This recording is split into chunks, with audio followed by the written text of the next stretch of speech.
श्रीगुरुभ्यो नमः। हरि ओम्। श्रियपत्ते नित्या गणितगुणमाणिक्यविशद प्रभाजालोल्लासोपहत सकलावद्यतपसे जगज्जन्मस्थेम प्रलयरचनाशीलवपुषे नमो शेषाम्नाय स्मृतिहृदयदीप्ताय हरये येन प्रादुरभावि भूमिवलये व्यस्तारिगो सन्ततिः प्रबोधिश्रुतिपङ्कजं करुणया प्राकाशीतत्वं परम् ध्वन्तं ध्वंसमनायि साधुनिकरश्चाकारि सन्मार्गगः तेन व्यासदिवाकरेण सततं मात्याजि मे मानसम् व्याप्तिर्यस्य निजे निजे नमः सा पक्षे सपक्षे स्थितिः व्यावृत्तिश्च विपक्षतोत विषये शक्तिर्न वैबाधिते नैवास्ति प्रतिपक्षयुक्तिरतुलं शुद्धं प्रमाणं समे भूयात्तत्त्वविनिर्णयाय भगवानानन्दतीर्थो मुनिः भवति यदनुभावादेडमूकोऽपि वाग्मी जडमतिरपि जन्तुर्जायते प्राज्ञमूलिः सकलवचनचेतो देवता भारती सा मम वचसि निधत्तां सन्निधिं मानसे च रमानिवासोचितवासभूमि सन्न्याय रत्नावलि जन्मभूमि वैराग्य भाग्यो मम पद्मनाभतीर्थामृताब्धिर्भवताद्विभूत्यै पदवाक्य प्रमाणज्ञान प्रतिवादिमदच्छिदः श्रीमदक्षोभ्यतीर्थाख्यानुपतिष्ठे गुरून्मम श्रीमदानन्दतीर्थार्य सन्मनः सरसि भुवि अनुव्याख्याननलिनी चिञ्चरी कतिमे मनः न शब्दाब्दौ गाढाः न च निगमचर्चासु चतुराः न च न्याये प्रौढाः न च विदितवेद्या अपि वयम् परं श्रीमत्पूर्णप्रमतिगुरुकारुण्यसरणिं प्रपन्नामन्यास्मः किमपि च वदन्तोऽपि महताम् भगवता बादरायणेन प्रणिना मिश्रेजसाय प्रणीतमपि ब्रह्ममीमांसाशास्त्रम् असाधुनिबन्धं दतमसा अवकुण्ठितत्वेन अप्रणीतमिव मन्यमानः भगवानन्दतीर्थमुनिः यथाचार्याभिप्रायम् अस्य भाष्यं विधाय अनुभाष्यमपि करिष्यन् विलीनप्रकृतितया स्वयमन्तराय विदुरोऽपि अनवरतमीश्वर प्रवणकाय करणरुत्तिरपि नारायण प्रणामादिकम् पारीप्सितस्यानन्तराय परिसमाप्तेः प्रचयस्य च हेतुतया अवगीतशिष्टाचार परम्परादिना अवगतम् अवश्यं करणीयं शिष्यान् ग्राहयितुं ग्रन्थादौ निबध्नाति नारायणमिति नारायणं निखिलपूर्णगुणैकदेहम् निर्दोषमाप्यतममप्यखिलैः सुवाक्यैः अस्योद्भवादिदमशेषविशेषतोऽपि वन्द्यं सदा प्रियतमं मम सन्नमामि तमेव शास्त्रप्रभवं प्रणम्य जगद्गुरूणां गुरुमञ्जसैव विशेषतो मे परमाख्यविद्याव्याख्यां करोम्यन्वपि चाहमेव ओमो मथातो ब्रह्म जिज्ञासा ओम श्रुति क्षीराब्धिमामथ्यधीमं दरमहीभृत प्राप्ता न्यायसुधा येन तं जयीन्द्रमहं भजे बुधैरपि सुदुर्बोधे ग्रन्थे यन्मम साहसं तत्पारयन्तु निपुणाः गुरुपादरजक्कणाः लौकिकफलं लक्षणामृतदोहिनीं गुरुवनुग्रहरूपां तां कामधेनुमुपास्महे मद्वोक्तिर्द्विनदी जयार्यशुभवाक्सूर्यात्मजा सङ्गमे व्याख्यास्नानमहो विधाय नृहरे प्राप्य प्रसादं परम् प्रापुर्ये कृतकृत्यतां गतमला विद्यादिराजादयो योगीशा कृपयन्तु ते जयमुनेर्भावस्य बोधाय मे शुकेन शान्त्यादिषु वाङ्मयेषु ವ್ಯಾಸೇನ ಧೈರ್ಯಂ ಬುಧಿನೋಪಮೇಯಂ ಮನೋಜಜಿತ್ಯ ಮನಸಾಂ ನಿಪತ್ಯ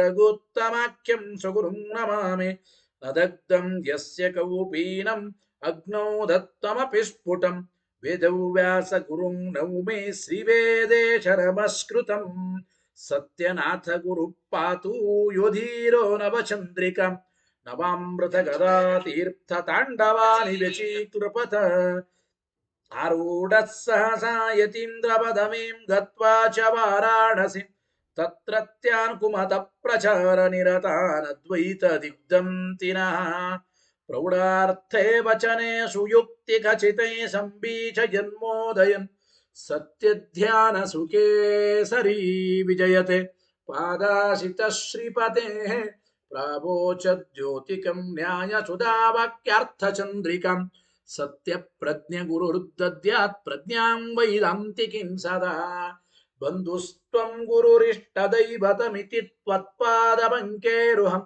ಪ್ರಾಪ್ತಂ ಮಾಂ ಪರಿಪಾಲಯೇತಿ ಸತತಂ ಯಾಚೇ ನಿಬದ್ಧಾಂಜಲಿಃ ಚಿತ್ತಂ ಮದ್ಗುಣದೋಷ ಚಿಂತನ ವಿದೋ ನೂನಂ ಮನಃ ಮಾಕೃತಾಃ ಸತ್ಯಾಭಿಜ್ಞ ಗುರೋಸ್ತ್ವದಂಗ್ರಿಯುಗಲಂ ಹಿತ್ವಾ ನಮೇ ಸದ್ಗತಿಃ ಸತ್ಯಾಭಿಜ್ಞ ಕರಾಬ್ಜೋತ್ಥಾನ್ ಪಂಚಾಶದ್ವರ್ಷ ಪೂಜಕಾನ್ ಸತ್ಯ ಪ್ರಮೋದ ತೀರ್ಥಾರ್ಯಾನ್ ನೌಮಿನ್ಯಾಯ ಸುಧಾರತಾನ್ ವೇದೇಶ ಮುನಿ ಸತ್ಪಾದ ಸೇವಾ ಸಂಪ್ರಾಪ್ತ ವೈಭವಾನ್ ಯಾದವಾರ್ಯಾನ್ ವರಸುಧಾ ಟೀಕಾಕಾರಾನ್ ವಯಂ ನುಮಃ ಪೃಥ್ವೀಮಂಡಲ ಮಧ್ಯಸ್ಥಾಃ ಪೂರ್ಣಬೋಧ ಮತಾನುಗಾಃ ವೈಷ್ಣವ ವಿಷ್ಣು ಹೃದಯಾಃ ತಾನ್ನಮಸ್ಸೆ ಗುರುನ್ ಮಮ ಆಪಾದ ಮೌಲ್ಯ ಪರ್ಯಂತಂ ಗುರುಣಾಮಾಕೃತಿಂ ಸ್ಮರೇತ್ ತೇನ ವಿಘ್ನಾಃ ಪ್ರಣಶ್ಯಂತಿ ಸಿದ್ಧ್ಯಂತಿ ಚ ಮನೋರಥಾಃ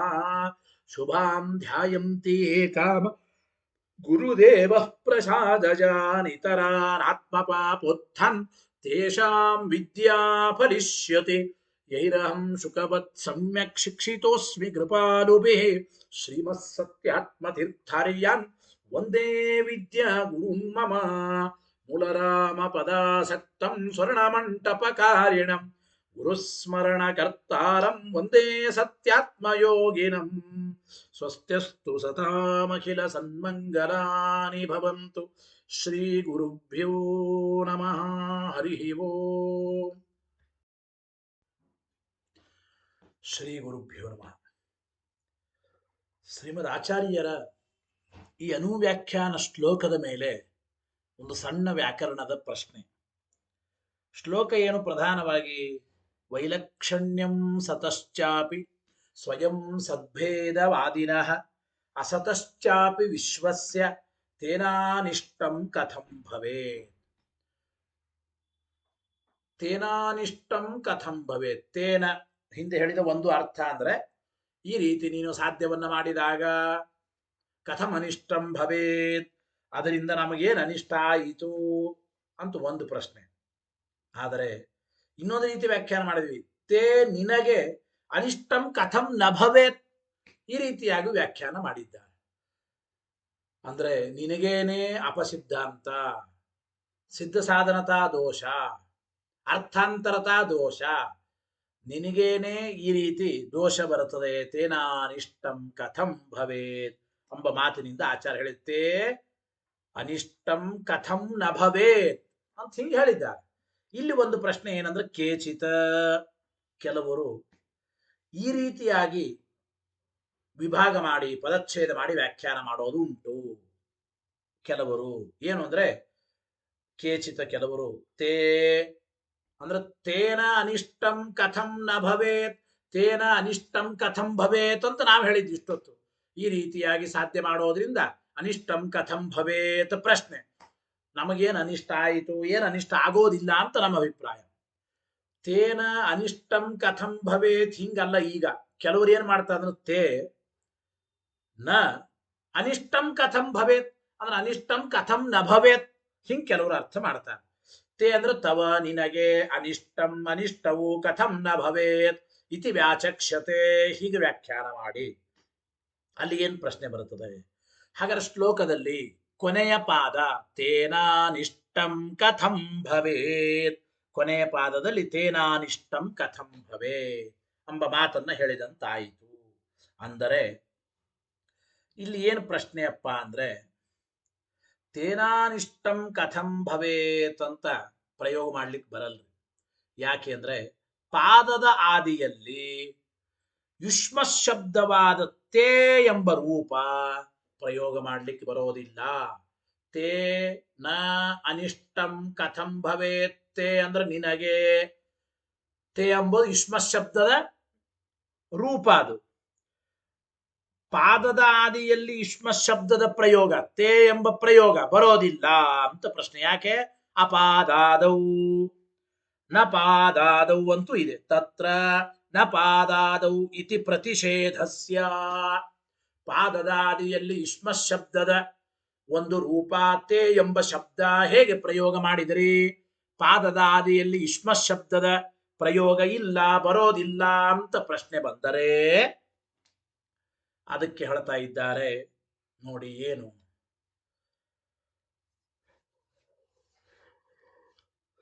ನಿಷೇಧವಿರುವ ಪ್ರಯುಕ್ತ ಆ ವ್ಯಾಖ್ಯಾನ ಸರಿಯಲ್ಲ ಎಂಬ ಶಂಕೆ ಬರುತ್ತದೆ. ಅಂದರೆ ತೇ ಎಂಬ ಯುಷ್ಮ ಶಬ್ದದ ಪ್ರಯೋಗವನ್ನ ಪಾದದ ಆದಿಯಲ್ಲಿ ಬಳಸಬಾರದು ಅಂತ ನಿಷೇಧ ಇದೆ. ಆದ್ರಿಂದ ತೇ ಅನಿಷ್ಟಂ ಕಥಂ ನ ಭವೇತ್ ಎಂಬ ವ್ಯಾಖ್ಯಾನ ಸರಿ ಅಲ್ಲ ಅಂತ ಪ್ರಶ್ನೆ ಬರುತ್ತದೆ. ಇದಕ್ಕೆ ಹೀಗೆ ಸಮಾಧಾನ ಹೇಳಬಹುದು. ಇನ್ನೊಂದು ಏನು ಅಂದ್ರೆ ತತ್ರ ನಪಾದಾದೌ ಇತಿ ಪ್ರತಿಷೇಧಸ್ಯ ನಯಾ ನಿರ್ದಿಷ್ಟಮನಿತ್ಯಂ. ನೋಡಿ, ನಕಾರದಿಂದ ನಿಷೇಧ ಮಾಡಲ್ಪಟ್ಟ ನಿಯಮ ಏನಿದೆ ಅದು ಅನಿತ್ಯ ನಿಯಮ ಎಂಬ ಮಾತನ್ನು ಹೇಳ್ತಾ ಇದ್ದಾರೆ. ಅಂದ್ರೆ ಯಾವುದಾದ್ರೂ ಸೂತ್ರದಲ್ಲಿ ನೈಯಿಂದ ನಿಷೇಧ ಮಾಡಿದ್ದರೆ ಅದು ನಿಯತವಾದದ್ದಲ್ಲ, ಅನಿತ್ಯ ನಿಯಮ ಅಂತ ವ್ಯಾಕರಣ ಶಾಸ್ತ್ರದಲ್ಲಿ ನಾವು ಅಂಗೀಕಾರ ಮಾಡಿದ್ದೇವೆ. ನಪಾದಾದೌ ಇತಿ ಪ್ರತಿಷೇಧಸ್ಯ ನಯಾ ನಿರ್ದಿಷ್ಟಂ ಅನಿತ್ಯಂ. ನೈ ಎಂಬುದರ ಜೊತೆಗೆ ಸಹಿತವಾಗಿ ನಿಷೇಧ ಮಾಡಿದ್ರೆ ಆ ನಿಯಮ ಅನಿತ್ಯವಾದ ನಿಯಮ. ಗೊತ್ತಾಯ್ತೋ ಇಲ್ಲ? ನೈಯಿಂದ ನಿಷೇಧ ಮಾಡಿದ್ರೆ ಅದು ನಿಯತವಾದದ್ದಲ್ಲ ಅಂತ ವ್ಯಾಕರಣ ಶಾಸ್ತ್ರದಲ್ಲಿ ನಾವು ಒಪ್ಪಿದ್ದರಿಂದ ಈಗ ಪ್ರಕೃತದಲ್ಲಿ ಚತುರ್ಥ ಪಾದದ ಆದಿಯಲ್ಲಿ ತೇನಾನಿಷ್ಟಂ ಕಥಂ ಭವೇತ್, ತೇ ಅಂತ ನಾವು ಪ್ರಯೋಗ ಮಾಡಿದ್ದು ಸರ್ವತ ಏನು ತಪ್ಪಾಗೋದಿಲ್ಲ. ಆದ್ದರಿಂದ ತೇ ಅನಿಷ್ಟಂ ಕಥಂ ನ ಭವೇತ್ ಅಂತ ವ್ಯಾಖ್ಯಾನ ಮಾಡಿದ್ದು ಕೂಡ ಅತ್ಯಂತ ಯುಕ್ತವೇ. ತೇನ ಅನಿಷ್ಟಂ ಕಥಂ ಭವೇತ್ ಅವನಿಗೆ ಪ್ರಶ್ನೆ. ಇನ್ನೊಂದು ಅವನಿಗೆ ತೇ ನಿನಗೆ ಅನಿಷ್ಟಂ ಕಥಂ ನ ಭವೇತ್ ಅಂತ ವ್ಯಾಖ್ಯಾನ ಮಾಡಿದ್ದು ಕೂಡ ಯುಕ್ತವೇ. ಯಾಕೆಂದ್ರೆ ನೀವು ಹೇಳಿದಂತೆ ಪಾದದ ಆದಿಯಲ್ಲಿ ಯುಷ್ಮ ಶಬ್ದ ಪ್ರಯೋಗ ಮಾಡಬಾರದು, ನಿಷೇಧ ಇದೆ. ಆದರೆ ನೈಯಿಂದ ಸಹಿತವಾದ ನಿಷೇಧ ಅದು ನಿತ್ಯವಾದ ನಿಯಮ ಅಲ್ಲ, ಅದು ಅನಿತ್ಯ ನಿಯಮ. ಅವಶ್ಯವಾಗಿ ತೇ ಅಂತ ಹೇಳಿ ಮೊದಲು ಪ್ರಯೋಗ ಮಾಡಿದ್ದೇನು ತೊಂದರೆ ಇಲ್ಲ, ವ್ಯಾಕರಣ ದೋಷ ಏನಿಲ್ಲ ಎಂಬ ಮಾತನ್ನ ಅಲ್ಲಿ ತಿಳಿಸಿಕೊಡ್ತಾ ಇದ್ದಾರೆ. ಗೊತ್ತಾಯ್ತಾ? ಏನ್ ತೊಂದರೆ ಇಲ್ಲ. ಇಷ್ಟಾದ ಮೇಲೆ ಇನ್ನು ದ್ವಿತೀಯೇ ದೂಷಣಾಂತರ ಮಾಹ, ಎರಡನೇ ಪಕ್ಷದಲ್ಲಿ ಇನ್ನೊಂದು ದೋಷವನ್ನು ಹೇಳ್ತಾ ಇದ್ದಾರೆ. ಎರಡನೇ ಪಕ್ಷ ಅಂದ್ರೆ ಏನ್ ಗೊತ್ತಾ? ಅದ್ವೈತಿಗಳು ಜಗತ್ತಿಗೆ ಸತ್ವ ಅನಧಿಕರಣತ್ವ ಹೇಳ್ತಾ ಇದ್ದಾರೆ. ಅಂದ್ರೆ ಈ ಜಗತ್ತು ಸತ್ವಕ್ಕೆ ಅಧಿಕರಣವಾಗಿಲ್ಲ. ಎಂತಹ ಸತ್ವಕ್ಕೆ ಅಧಿಕರಣವಾಗಿಲ್ಲ ಅಂತ ನಾವು 5 ವಿಕಲ್ಪ ಮಾಡಿದಾಗ ಅದರಲ್ಲಿ 5 ವಿಕಲ್ಪದಲ್ಲಿ ಎರಡನೇ ವಿಕಲ್ಪ ಅನೇಕ ಸತ್ವ ಅನಧಿಕರಣತ್ವಂ ಅಂಬೋದು. ಅನೇಕ ಸತ್ವ ಅನಧಿಕರಣತ್ವಂ, ಅನೇಕ ಸತ್ವಕ್ಕೆ ಅಧಿಕರಣವಾಗಿಲ್ಲ ಎಂಬ ನೇಮ ನಾವು ಒಪ್ಪಿದ್ದೇವೆ ಅಂತ ಹಿಂದೆ. ಈಗ ಇನ್ನೊಂದು ದೋಷವನ್ನು ಹೇಳ್ತಾ ಇದ್ದಾರೆ. ದ್ವಿತೀಯೇ ದೂಷಣಾಂತರಮಾಹ ಯದ್ಯಚ್ಯುತೆ ಯದ್ಯುಚ್ಯತೆ ಇತಿ. ಏನು? ಶ್ಲೋಕ ಹೇಳಿ ಅರ್ಥ ತಿಳಿಯೋಣ. ಯದ್ಯುಚ್ಯತೆಪಿ ಸರ್ವಸ್ಮಾತ್ ಇತಿ ಸದ್ಭೇದ ಸಂಸ್ಥಿತಿ. ಏನ್ ಹೇಳ್ತಾ ಇದ್ದಾರೆ? ಯದ್ಯುಚ್ಯತೆಪಿ ಸರ್ವಸ್ಮಾತ್, ಅಪಿ ಶಬ್ದ ಇದೆ. ಅಪಿ ಶಬ್ದ ಇನ್ನೊಂದು ದೋಷವನ್ನ ಸಮುಚ್ಚಯ ಮಾಡುವ ಅರ್ಥದಲ್ಲಿ ಉಂಟು. ಗೊತ್ತಾಯಿತೋ ಇದು? ಆ ಎರಡನೇ ಕಲ್ಪದಲ್ಲಿ ಅನೇಕ ಸತ್ವ ಅನಧಿಕರಣತ್ವ ಎಂಬ ಎರಡನೇ ಪಕ್ಷದಲ್ಲಿ ಇನ್ನೊಂದು ದೋಷವನ್ನು ಹೇಳ್ತಾ ಇದ್ದಾರೆ ಅಂತ ಅದು ಸಮುಚ್ಚಯ ಮಾಡೋದಕ್ಕಾಗಿ ಅಪಿಶಬ್ದ. ಅಪಿಶಬ್ದ ದೂಷಣ ಸಮುಚ್ಚಯ.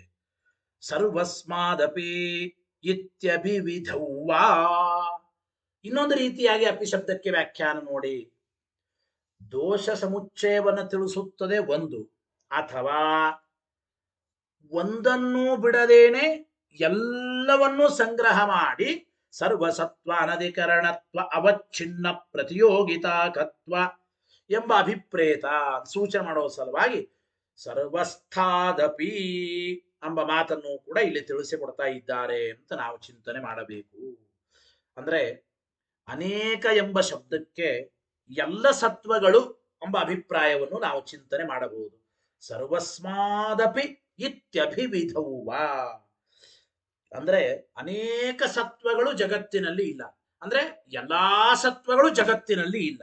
ಅನೇಕ ಸತ್ವ ಎಂಬ ಶಬ್ದದಿಂದ ಒಂದನ್ನೂ ಬಿಡದೇನೆ ಎಲ್ಲವನ್ನೂ ಸಂಗ್ರಹ ಮಾಡೋದಕ್ಕಾಗಿ ಯದ್ಯುಚ್ಯತೇಪಿ ಸರ್ವಸ್ಮಾತ್, ಅಲ್ಲಿ ಏನ್ ಮಾಡ್ಕೋಬೇಕು? ಸರ್ವಸ್ಮಾದಪಿ. ಆ ಸರ್ವಸ್ಮಾತ್ ಎಂಬ ಶಬ್ದದ ಮುಂದೆ ಅಪಿ ಶಬ್ದವನ್ನ ಅರ್ಥ ಮಾಡಿಕೊಂಡಾಗ ಸರ್ವಸ್ಮಾದಪಿ ಅಂತ ಅರ್ಥ ಮಾಡಬೇಕು. ಆಮೇಲೆ ಯದಿ ಇತಿ ಶ್ರವಣ ತರ್ಹಿ ಇತಿ ಗ್ರಾಹ್ಯಂ ಯದ್ಯುಚ್ಯತೇಪಿ ಸರ್ವಸ್ಮಾತ್. ಯದಿ ಎಂಬ ಶ್ಲೋಕ, ಯದಿ ಅಂತಿದ್ದಾಗ ತರಿ ಅಂತ ಇಟ್ಕೋಬೇಕು. ಹೀಗಾಗೋದಾದ್ರೆ, ಹಾಗಾದ್ರೆ ಹೀಗಾಗುತ್ತದೆ ಅಂತಂತೀವಿ ಕನ್ನಡದಲ್ಲಿ. ಹಾಗೆ ಯದಿ ಒಂದು ವೇಳೆ ಹಿಂಗಾಗೋದಾದ್ರೆ ಹಾಗಾದ್ರೆ ಹೀಗಾಗುತ್ತದೆ. ಯದಿ ಅಂತಿರೋದ್ರಿಂದ ತರಿಹಿ ಎಂಬುದನ್ನ ನಾವು ಹಚ್ಚಿಕೊಂಡು ಓದಬೇಕು ಅಂತ. ಇನ್ನು ಸರ್ವಶಬ್ದ ಅನೇಕಾರ್ಥ.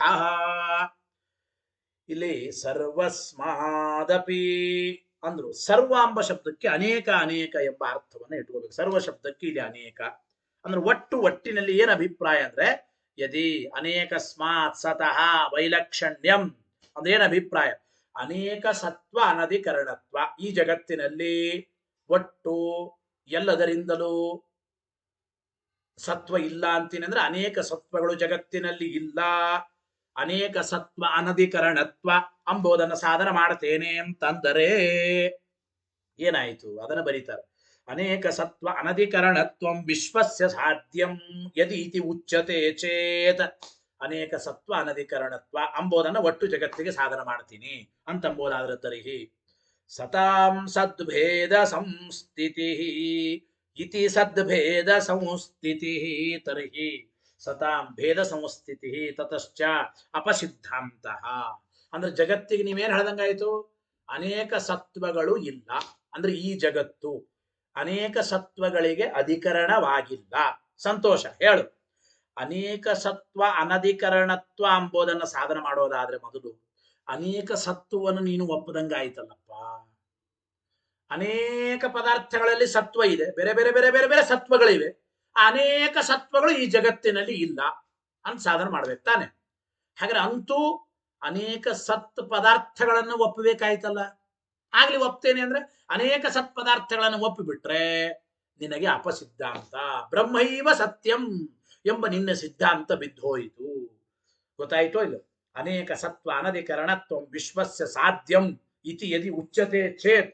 ಅನೇಕ ಸತ್ವ ಅನಧಿಕರಣತ್ವ ಅಂಬೋದೇ ನಾನು ಪ್ರಪಂಚಕ್ಕೆ ಸಾಧನ ಮಾಡ್ತೀನಿ ಅಂತ ಅಂಬೋದಾದ್ರೆ ತರ್ಹಿ ಸತಾಂ ಸದ್ಭೇದ ಸಂಸ್ಥಿತಿ. ಅನೇಕ ಸತ್ಗಳಲ್ಲಿ ಭೇದ ಅಂಬೋದು ಸಿದ್ಧವಾಯಿತು. ಅನೇಕ ಸತ್ಪದಾರ್ಥಗಳಲ್ಲಿ ಭೇದ ಸಿದ್ಧವಾದ್ರೆ ನಿನಗೆ ಅಪಸಿದ್ಧಾಂತ ಬರುತ್ತದೆ. ಇಷ್ಟ ಅಭಿಪ್ರಾಯ. ಏನ್ ಹೇಳ್ದಂಗಾಯ್ತು? ಒಟ್ಟು ತಾತ್ಪರ್ಯಾರ್ಥ ಟೀಕಾಕತ್ಪಾದರು ಸುಧೆಯಲ್ಲಿ ಬರೀತಾ ಇದ್ದಾರೆ. ಇದ ಮುಕ್ತಂ ಭವತಿ, ಒಟ್ಟು ಇಷ್ಟು ಹೇಳಿದಂತಾಯಿತು. ಏನು? ವಿಶ್ವಂ ಅನೇಕ ಸತ್ತ ಅನಧಿಕರಣಂ. ಈ ವಿಶ್ವವು ಅನೇಕ ಸತ್ವಗಳಿಗೆ ಅಧಿಕರಣವಾಗಿಲ್ಲ, ಅನೇಕ ಸತ್ವ ಅನಧಿಕರಣವಾಗಿದೆ ಅಂತ. ಇತಿ ಪ್ರತಿಜಾನತ, ಈ ರೀತಿ ಪ್ರತಿಜ್ಞೆ ಮಾಡುವ ನಿನ್ನಿಂದ ಅನೇಕ ಸತ್ವಾನಿ ಅಂಗೀಕ್ರಿಯಂತೆ ನವ. ನಾವು ಪ್ರಶ್ನೆ ಮಾಡ್ತಾ ಇದ್ದೇವೆ, ಜಗತ್ತಿಗೆ ಅನೇಕ ಸತ್ವ ಅನಧಿಕರಣತ್ವವನ್ನು ಸಾಧನೆ ಮಾಡ್ತಾ ಇದ್ದಿ ಅಂದ್ರೆ ಈ ಜಗತ್ತಿನಲ್ಲಿ ಅನೇಕ ಸತ್ವಗಳು ಇಲ್ಲ ಅಂತ ನೀ ಹೇಳ್ತಾ ಇದ್ದಿ. ಅಲ್ಲಿ ನಾವು ಪ್ರಶ್ನೆ ಮಾಡ್ತೀವಿ, ಒಟ್ಟು ನೀನು ಅಭಿಪ್ರಾಯ ಹಾಗಾದ್ರೆ ಅನೇಕ ಸತ್ವಗಳನ್ನು ಒಪ್ತೀಯೋ ಇಲ್ಲವೋ ಹೇಳು. ಅನೇಕ ಸತ್ವಾನಿ ಅಂಗೀಕ್ರಿಯಂತೆ ನವ. ಅನೇಕ ಸತ್ವಗಳನ್ನು ಒಪ್ಪೋದೇ ಇಲ್ಲ ಅಂದ್ರೆ ದ್ವಿತೀಯೇ ಅನೇಕ ವಿಶೇಷಣಂ ವ್ಯರ್ಥಂ. ಅನೇಕ ಸತ್ವಗಳನ್ನೇ ಒಪ್ಪೋದಿಲ್ಲ ಅಂದ್ರೆ ಅನೇಕ ಸತ್ವ ಅನಧಿಕರಣತ್ವ. ಅನೇಕ ಎಂಬ ಶಬ್ದ ಯಾಕೆ ಬೇಕಲ್ಲಿ? ಸತ್ವ ಅನಧಿಕರಣತ್ವ ಸಾಕು. ಅನೇಕ ಸತ್ವ ಅನಧಿಕರಣತ್ವ ಎಂಬ ಅನೇಕ ಎಂಬ ಶಬ್ದ ಬೇಕಾಗಿಲ್ಲ. ಯಾಕೆಂದ್ರೆ ಅನೇಕ ಸತ್ವಗಳನ್ನೇ ನೀನು ಒಪ್ಪಲ್ಲ ಅಂದ ಮೇಲೆ, ಅನೇಕ ಸತ್ವಗಳನ್ನೇ ನೀನು ಒಪ್ಪಲ್ಲ ಅಂತಂದ ಮೇಲೆ ಅನೇಕ ಸತ್ವ ಅನಧಿಕರಣತ್ವ ಅಂತ ಯಾಕೆ ಹೇಳ್ಬೇಕು? ಸತ್ವ ಅನಧಿಕರಣತ್ವ ಸಾಕು, ಅನೇಕ ಎಂಬ ಶಬ್ದ ವ್ಯರ್ಥ. ಇಲ್ಲ ಅನೇಕ ಸತ್ವಗಳನ್ನು ಒಪ್ಪುತ್ತೀನಿ ಅಂತ ಅನ್ಬೇಕು. ಆದ್ಯೇಪಿ ಅನೇಕ ಸತ್ವಗಳನ್ನ ಒಪ್ಪುತ್ತೀನಿ ಒಟ್ಟು ಜಗತ್ತಿನಲ್ಲಿ ಅನ್ಬೇಕು. ಹಾಗಾದ್ರೆ ಅನೇಕ ಸತ್ವಗಳನ್ನು ಎಲ್ಲಿ ಒಪ್ತಿಯಪ್ಪ? ಆದ್ಯೇಪಿ ಏಕಸ್ಮಿನ್ನೇವ ಅರ್ಥೇ ಅನೇಕಾನಿ ಸತ್ವಾನಿ ಉತ ಆಧಾರ ಭೇದೇನ. ಒಂದೇ ವಸ್ತುವಿನಲ್ಲೇನೆ ಅನೇಕ ಸತ್ವಗಳನ್ನು ಒಪ್ತೀಯೋ, ಅಥವಾ ಬೇರೆ ಬೇರೆ ಬೇರೆ ಬೇರೆ ಬೇರೆ ಭಿನ್ನ ಭಿನ್ನವಾದ ವಸ್ತುಗಳಲ್ಲಿ ಅನೇಕ ಸತ್ವಗಳನ್ನು ಒಪ್ತೀಯೋ? ಈ ಒಂದು ಪದಾರ್ಥದಲ್ಲಿ ಒಂದು ಸತ್ವ, ಆ ಪದಾರ್ಥದಲ್ಲಿ ಇನ್ನೊಂದು ಸತ್ವ, ಇನ್ನೊಂದು ಪದಾರ್ಥದಲ್ಲಿ ಮತ್ತೊಂದು ಸತ್ವ, ಹಿಂಗೆ ಹೇಳ್ತೀಯೋ? ಅಥವಾ ಒಂದೇ ಪದಾರ್ಥದಲ್ಲೇನೆ ಅನೇಕ ಸತ್ವಗಳನ್ನು ಒಪ್ತೀನಿ ಅಂತಂತೀಯೋ? ಅನೇಕ ಸತ್ವಗಳನ್ನು ಒಪ್ಪೋ ಪಕ್ಷದಲ್ಲಿಯೂ ಮತ್ತೆ ವಿಕಲ್ಪ. ಒಂದೇ ಪದಾರ್ಥದಲ್ಲಿ ಅನೇಕ ಸತ್ವಗಳನ್ನು ಒಪ್ತೀಯ, ಅನೇಕ ಪದಾರ್ಥಗಳಲ್ಲಿ ಅನೇಕ ಸತ್ವಗಳನ್ನು ಒಪ್ತಾ ಇದ್ದೀಯಾ? ಆದ್ಯೇಪಿ ಏಕಸ್ಮಿನ್ನೇವಾರ್ಥೆ ಅನೇಕಾನಿ ಸತ್ವಾನಿ ಉತ ಆಧಾರ ಭೇದೇನ ಆದ್ಯ. ಒಂದೇ ಪದಾರ್ಥದಲ್ಲೇನೆ ಅನೇಕ ಸತ್ವಗಳನ್ನು ಒಪ್ತೀನಿ ಅಂತಂದರೆ ಅದು ವ್ಯರ್ಥ. ಒಂದೇ ಪದಾರ್ಥದಲ್ಲೇನೆ ಅನೇಕ ಸತ್ವ ಒಪ್ಪೋ ಕಾರಣ ಏನು? ಸತ್ವ ಒಪ್ಪೋ ಕಾರಣ ಏನು? ಈ ಪದಾರ್ಥ ಸತ್ಯವಾಗಿದೆ ಅಂತ ಹೇಳೋದು. ಈ ಪದಾರ್ಥ ಸತ್ಯವಾಗಿದೆ ಅಂತ ಹೇಳೋದಕ್ಕೆ ಒಂದು ಸತ್ವ ಎಂಬ ಧರ್ಮ ಒಪ್ಪಿದ್ರೆ ಸಾಕು. ಅನೇಕ ಸತ್ವಗಳನ್ನು ಒಂದೇ ಪದಾರ್ಥದಲ್ಲಿ ಒಪ್ಪೋದು ಯಾತಕ್ಕೆ ಬೇಕು? ವೇಸ್ಟ್, ಅದು ವ್ಯರ್ಥ, ಬೇಕಾಗಿಲ್ಲ. ಒಂದೇ ಪದಾರ್ಥದಲ್ಲಿ ಅನೇಕ ಸತ್ವಗಳನ್ನು ಒಪ್ಪುವ ಅವಶ್ಯಕತೆ ಇಲ್ಲ ಎಂಬ ಮಾತನ್ನ ತಿಳಿಸಿಕೊಡ್ತಾ ಇದ್ದಾರೆ. ಆದ್ದರಿಂದ ಒಂದೇ ಪದಾರ್ಥದಲ್ಲಿ ಅನೇಕ ಸತ್ವಗಳನ್ನು ಒಪ್ಪಿದರೆ ವೈಯರ್ಥ್ಯ ದೋಷ ಬರುತ್ತದೆ. ನಾದ್ಯ ವೈಯರ್ಥ್ಯ ದ್ವಿತೀಯೇತು ಇದಮುಪತಿಷ್ಠತೆ. ಎರಡನೇ ಪಕ್ಷ ಇಲ್ಲ. ಬೇರೆ ಬೇರೆ ಪದಾರ್ಥಗಳಲ್ಲಿ ಆಧಾರ ಭೇದೇನ ಅನೇಕ ಸತ್ವಗಳನ್ನು ಒಪ್ತೀನಿ ಅಂದ್ರೆ ಸತಾ ಇತಿ ಸದ್ಭೇದ ಸಂಸ್ಥಿತಿ. ಇತಿ ಸದ್ಭೇದ ಸಂಸ್ಥಿತಿ ಅಂದ್ರು ಅಂದ್ರೆ ಏನ್ ಅಭಿಪ್ರಾಯ? ಒಂದೊಂದರಲ್ಲಿ ಒಂದೊಂದು ಸತ್ವ, ಹೀಗೆ ಅನೇಕ ಸತ್ವಗಳನ್ನು ಒಪ್ತೀನಿ ಅಂತಂದರೆ ಆವಾಗ ಇತಿ ಸದ್ಭೇದ ಸಂಸ್ಥಿತಿ, ಅನೇಕ ಸತ್ವ ಅಧಿಕರಣತ ಪ್ರತಿಷೇಧ ಸಾಮರ್ಥ್ಯಾತ ಏಕೈಕ ಸತ್ವ ಸ್ವೀಕಾರ ಪತ್ತಿ ಇತಿವಾ. ಹಾಗಾದ್ರೆ ಒಂದು ಮಾತು ಹೇಳ್ತಾ, ಒಂದೊಂದರಲ್ಲಿ ಅನೇಕ ಸತ್ವಗಳನ್ನು ಒಪ್ಪಿದಾಗ ಒಂದೊಂದು ಸತ್ವವುಳ್ಳ ಅನೇಕ ಸತ್ಪದಾರ್ಥಗಳನ್ನು ಒಪ್ಪಿದಂಗಾಯ್ತು. ಮತ್ತೆ ಅಂದ್ರೆ ಬೇರೆ ಬೇರೆ ಬೇರೆ ಪದಾರ್ಥಗಳಲ್ಲಿ ಅನೇಕ ಸತ್ವಗಳನ್ನು ಒಪ್ತೇನೆ. ಹಾಗಾದ್ರೆ ಅನೇಕ ಸತ್ವಗಳು ಉಳ್ಳ ಅನೇಕ ಪದಾರ್ಥಗಳು ಉಂಟು ಅಂದ್ರೆ ಅನೇಕ ಸತ್ಪದಾರ್ಥಗಳನ್ನು ಮತ್ತೆ ಒಪ್ಪಿದಂತಾಯಿತು. ಅನೇಕ ಸತ್ಪದಾರ್ಥಗಳನ್ನು ಒಪ್ಪಿದರೆ ನಿನಗೆ ಅಪಸಿದ್ಧಾಂತ ಬಿಟ್ಟಿದ್ದಲ್ಲ. ನಿನ್ನ ಸಿದ್ಧಾಂತಕ್ಕೆ ವಿರುದ್ಧವಾಗಿ ಅನೇಕ ಸತ್ಪದಾರ್ಥಗಳನ್ನು ಒಪ್ಪಿದರೆ ಅಪಸಿದ್ಧಾಂತ ಎಂಬ ದೋಷ ಬರುತ್ತದೆ. ಅಥವಾ ಅನೇಕ ಸತ್ವ ಅನಧಿಕರಣತ್ವ, ಇದು ನಿಷೇಧ ಮಾಡಿದ್ದರಿಂದಲೇನೆ ಅರ್ಥಾತ್ ಒಂದೊಂದರಲ್ಲಿ ಒಂದೊಂದು ಸತ್ವ ಅಂಗೀಕರಿಸಿದಂತಾಗಿ ಅಪಸಿದ್ಧಾಂತ ದೋಷ ಬರುತ್ತದೆ.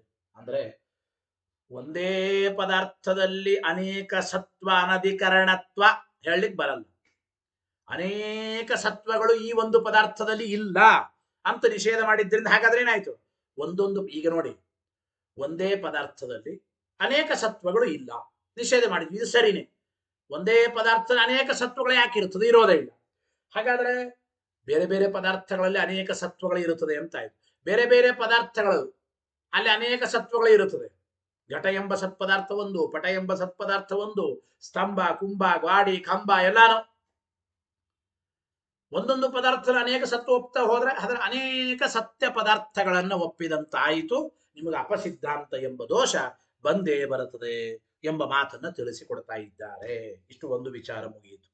ಇದಾದ ಮೇಲೆ ಮತ್ತೆ ತೃತೀಯಸ್ಯ ವಾ ಇದಂ ದೂಷಣಾಂತರಂ ಇತಿ ಸದ್ಭೇದ ಸಂಸ್ಥಿತಿ ಎಂಬ ಶಬ್ದಕ್ಕೆ ಮೂರನೇ ಪಕ್ಷಕ್ಕೆ ಇನ್ನೊಂದು ದೋಷವನ್ನೂ ಕೊಟ್ಟಂತಾಯಿತು. ಯಾವುದು ಮೂರನೇ ಪಕ್ಷ ಅಂತಂದ್ರೆ ಸರ್ವಸತ್ವ ಅನಧಿಕರಣತ್ವಂ.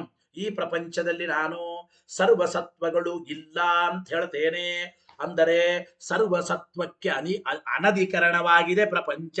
ಸರ್ವಸತ್ವ ಅನಧಿಕರಣತ್ವಂ ಸಾಧ್ಯತೆ ಅಂತಂದ್ರೆ ಬೇರೆ ದೋಷ ಏನು? ಯದಿ ಸರ್ವಸ್ಮಾತ್ ಸತಃ ವೈಲಕ್ಷಣ್ಯಂ ಸರ್ವಸತ್ವ ಅನಧಿಕರಣತ್ವಂ ವಿಶ್ವಸ್ಯ ಸಾಧ್ಯತೆಯ ಉಚ್ಯತೆ. ಅದೇನು ಹೇಳ್ದಂಗಾಯ್ತು?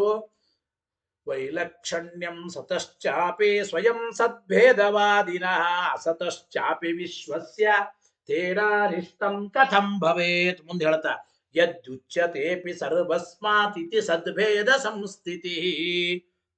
ನೋಡಿ, ಯದಿ ಒಂದು ವೇಳೆ ಸರ್ವಸ್ಮಾದಿತಿ ಅಂದ್ರೆ ಸರ್ವಸ್ಮಾತ್, ಸರ್ವಸ್ಮಾತ್ ಅಂದ್ರೆ ಸತೋ ವೈಲಕ್ಷಣ್ಯ, ಸತ್ತಿನಿಂದ ವೈಲಕ್ಷಣ್ಯ ಅಂದ್ರೆ ಸತ್ವ ಅನಧಿಕರಣತ್ವ, ಎಲ್ಲದರಿಂದಲೂ ಅಂದ್ರೆ ಸರ್ವಸತ್ವ ಅನಧಿಕರಣತ್ವ. ಪ್ರಪಂಚಕ್ಕೆ ನಾನು ಸಾಧನ ಮಾಡ್ತೇನೆ, ಸರ್ವಸತ್ವಗಳು ಪ್ರಪಂಚದಲ್ಲಿ ಇಲ್ಲ, ಸರ್ವಸತ್ವ ಅನಧಿಕರಣತ್ವ ಈ ವಿಶ್ವಕ್ಕೆ ಉಂಟು. ಇತಿ ವಿಶ್ವಸ್ಯ ಸಾಧ್ಯತೆಯ ಉಚ್ಯತೆ ಚೇತ್ ತರ್ಹಿ ಸದ್ಭೇದ ಸಂಸ್ಥಿತಿ. ಇತಿ ಸದ್ಭೇದ ಸಂಸ್ಥಿತಿ ಅಂತ ಆಚಾರ್ಯರ ವಾಕ್ಯವೇ ಮತ್ತೆ ಉತ್ತರ.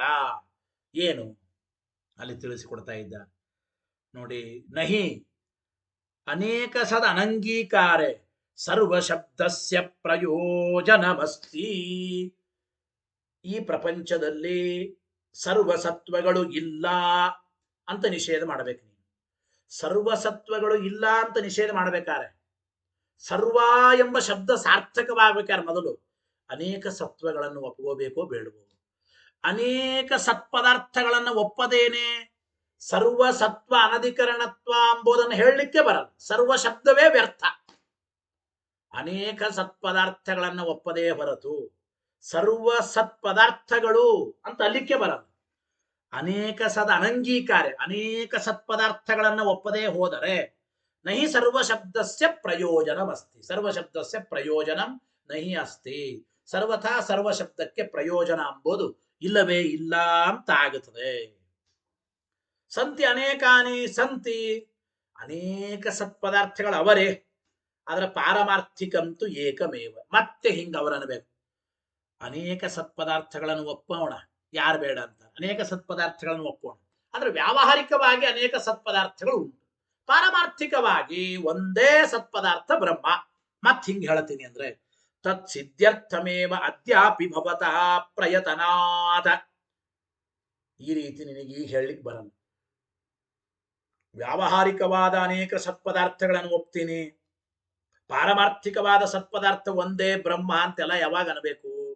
ವ್ಯಾವಹಾರಿಕ ಸತ್ವ ಪಾರಮಾರ್ಥಿಕ ಸತ್ವ ಅಂತ ಹಿಂಗ್ ಮೊದಲು ಭೇದ ಸಿದ್ಧವಾದ್ರೆ, ಸತ್ಯ ಪದಾರ್ಥಗಳಲ್ಲಿ ವ್ಯಾವಹಾರಿಕ ಪಾರಮಾರ್ಥಿಕ ಪ್ರಾತಿಭಾಷಿಕ ಅಂತ ಇನ್ನೂ ಸಿದ್ಧವೇ ಆಗಿಲ್ಲಲ್ಲ. ಗೊತ್ತಾಯ್ತು ಅಲ್ಲೋ? ಪಾರಮಾರ್ಥಿಕ ಸತ್ವ, ವ್ಯಾವಹಾರಿಕ ಸತ್ವ ಅಥವಾ ಅಪಾರಮಾರ್ಥಿಕ ಸತ್ವ, ಈ ಎರಡು ಪ್ರಭೇದಗಳು ಇನ್ನೂ ಸಿದ್ಧವೇ ಆಗಿಲ್ಲ. ಆದ್ರಿಂದ ತದನಧಿಕರಣತ್ವ ಸಾಧನೆ ಅಂಶೆ ಅಪಸಿದ್ಧಾಂತಾತ್. ಇನ್ನೊಂದು ಮಾತು ಹೇಳ್ತಾ ಇದ್ದ, ಸರ್ವಸತ್ವ ಅನಧಿಕರಣತ್ವ ಎಂಬುದನ್ನು ಸಾಧನೆ ಮಾಡೋದಾದ್ರೆ ಪಾರಮಾರ್ಥಿಕ ಸತ್ವ ಅನಧಿಕರಣತ್ವ ನಿಮಗೆ ಸಮ್ಮತವಾಗಿದೆ. ಆದರೆ ವ್ಯಾವಹಾರಿಕ ಸತ್ವ ಎಂಬುದು ನೀವು ಒಪ್ಪಿದ್ದೀರಿ ಪ್ರಪಂಚಕ್ಕೆ. ಈಗೇನಂತ ಇದ್ದೀರಿ ನೀವು? ನಿಮಗೆ ಒಂದು ರೀತಿ ಅಪಸಿದ್ಧಾಂತ ಅಂತ ನಾನು ಹೇಳ್ತಾ ಇದ್ದೀನಿ. ಮೊದಲನೇದ್ದು ವ್ಯಾವಹಾರಿಕ ಸತ್ವ ಪಾರಮಾರ್ಥಿಕ ಸತ್ವ ಅಂತ ಎರಡು ಸತ್ವಗಳು ಸಿದ್ಧವಾಗಿಲ್ಲ ಒಂದು. ಇನ್ನೊಂದು ಮತ್ತೆ ನಿಮಗೆ ಅಪಸಿದ್ಧಾಂತ ದೋಷ ಬರ್ತಾ ಇದೆ. ಹೇಗೆ ಅಪಸಿದ್ಧಾಂತ ಅಂದ್ರೆ ಸರ್ವಸತ್ವ ಅನಧಿಕರಣತ್ವ, ಎಲ್ಲಾ ಸತ್ವಗಳು ಪ್ರಪಂಚದಲ್ಲಿ ಇಲ್ಲ ಅಂತ ಇದ್ರಿ. ಸಂತೋಷ. ಪಾರಮಾರ್ಥಿಕ ಸತ್ವ ಪ್ರಪಂಚದಲ್ಲಿ ಇಲ್ಲ, ಪಾರಮಾರ್ಥಿಕ ಸತ್ವ ಬ್ರಹ್ಮನಲ್ಲಿ ಮಾತ್ರ ಇದೆ. ಸಂತೋಷ. ಆದರೆ ಈ ಪ್ರಪಂಚದಲ್ಲಿ ವ್ಯಾವಹಾರಿಕ ಸತ್ವ ಎಂಬುದನ್ನು ಒಪ್ಪಿದ್ದೀರಲ್ಲ. ಒಂದು ವ್ಯಾವಹಾರಿಕ ಸತ್ವ ಎಂಬುದನ್ನು ಒಪ್ಪಿ ಮತ್ತೆ ಸರ್ವಸತ್ವ ಅನಧಿಕರಣತ್ವ ಅಂತ ಸಾಧನ ಮಾಡಿದ್ರೆ ನಿಮಗೆ ಅಪಸಿದ್ಧಾಂತ ಎಂಬ ದೋಷ ಬರುತ್ತದೋ ಇಲ್ಲೋ ಎಂಬ ಮಾತನ್ನು ಕೇಳ್ತಾ ಇದ್ದಾರೆ. ಅಪಸಿದ್ಧಾಂತ ಎಂಬ ದೋಷ ನಿಮಗೆ ಬರ್ತಾ ಇದೆ.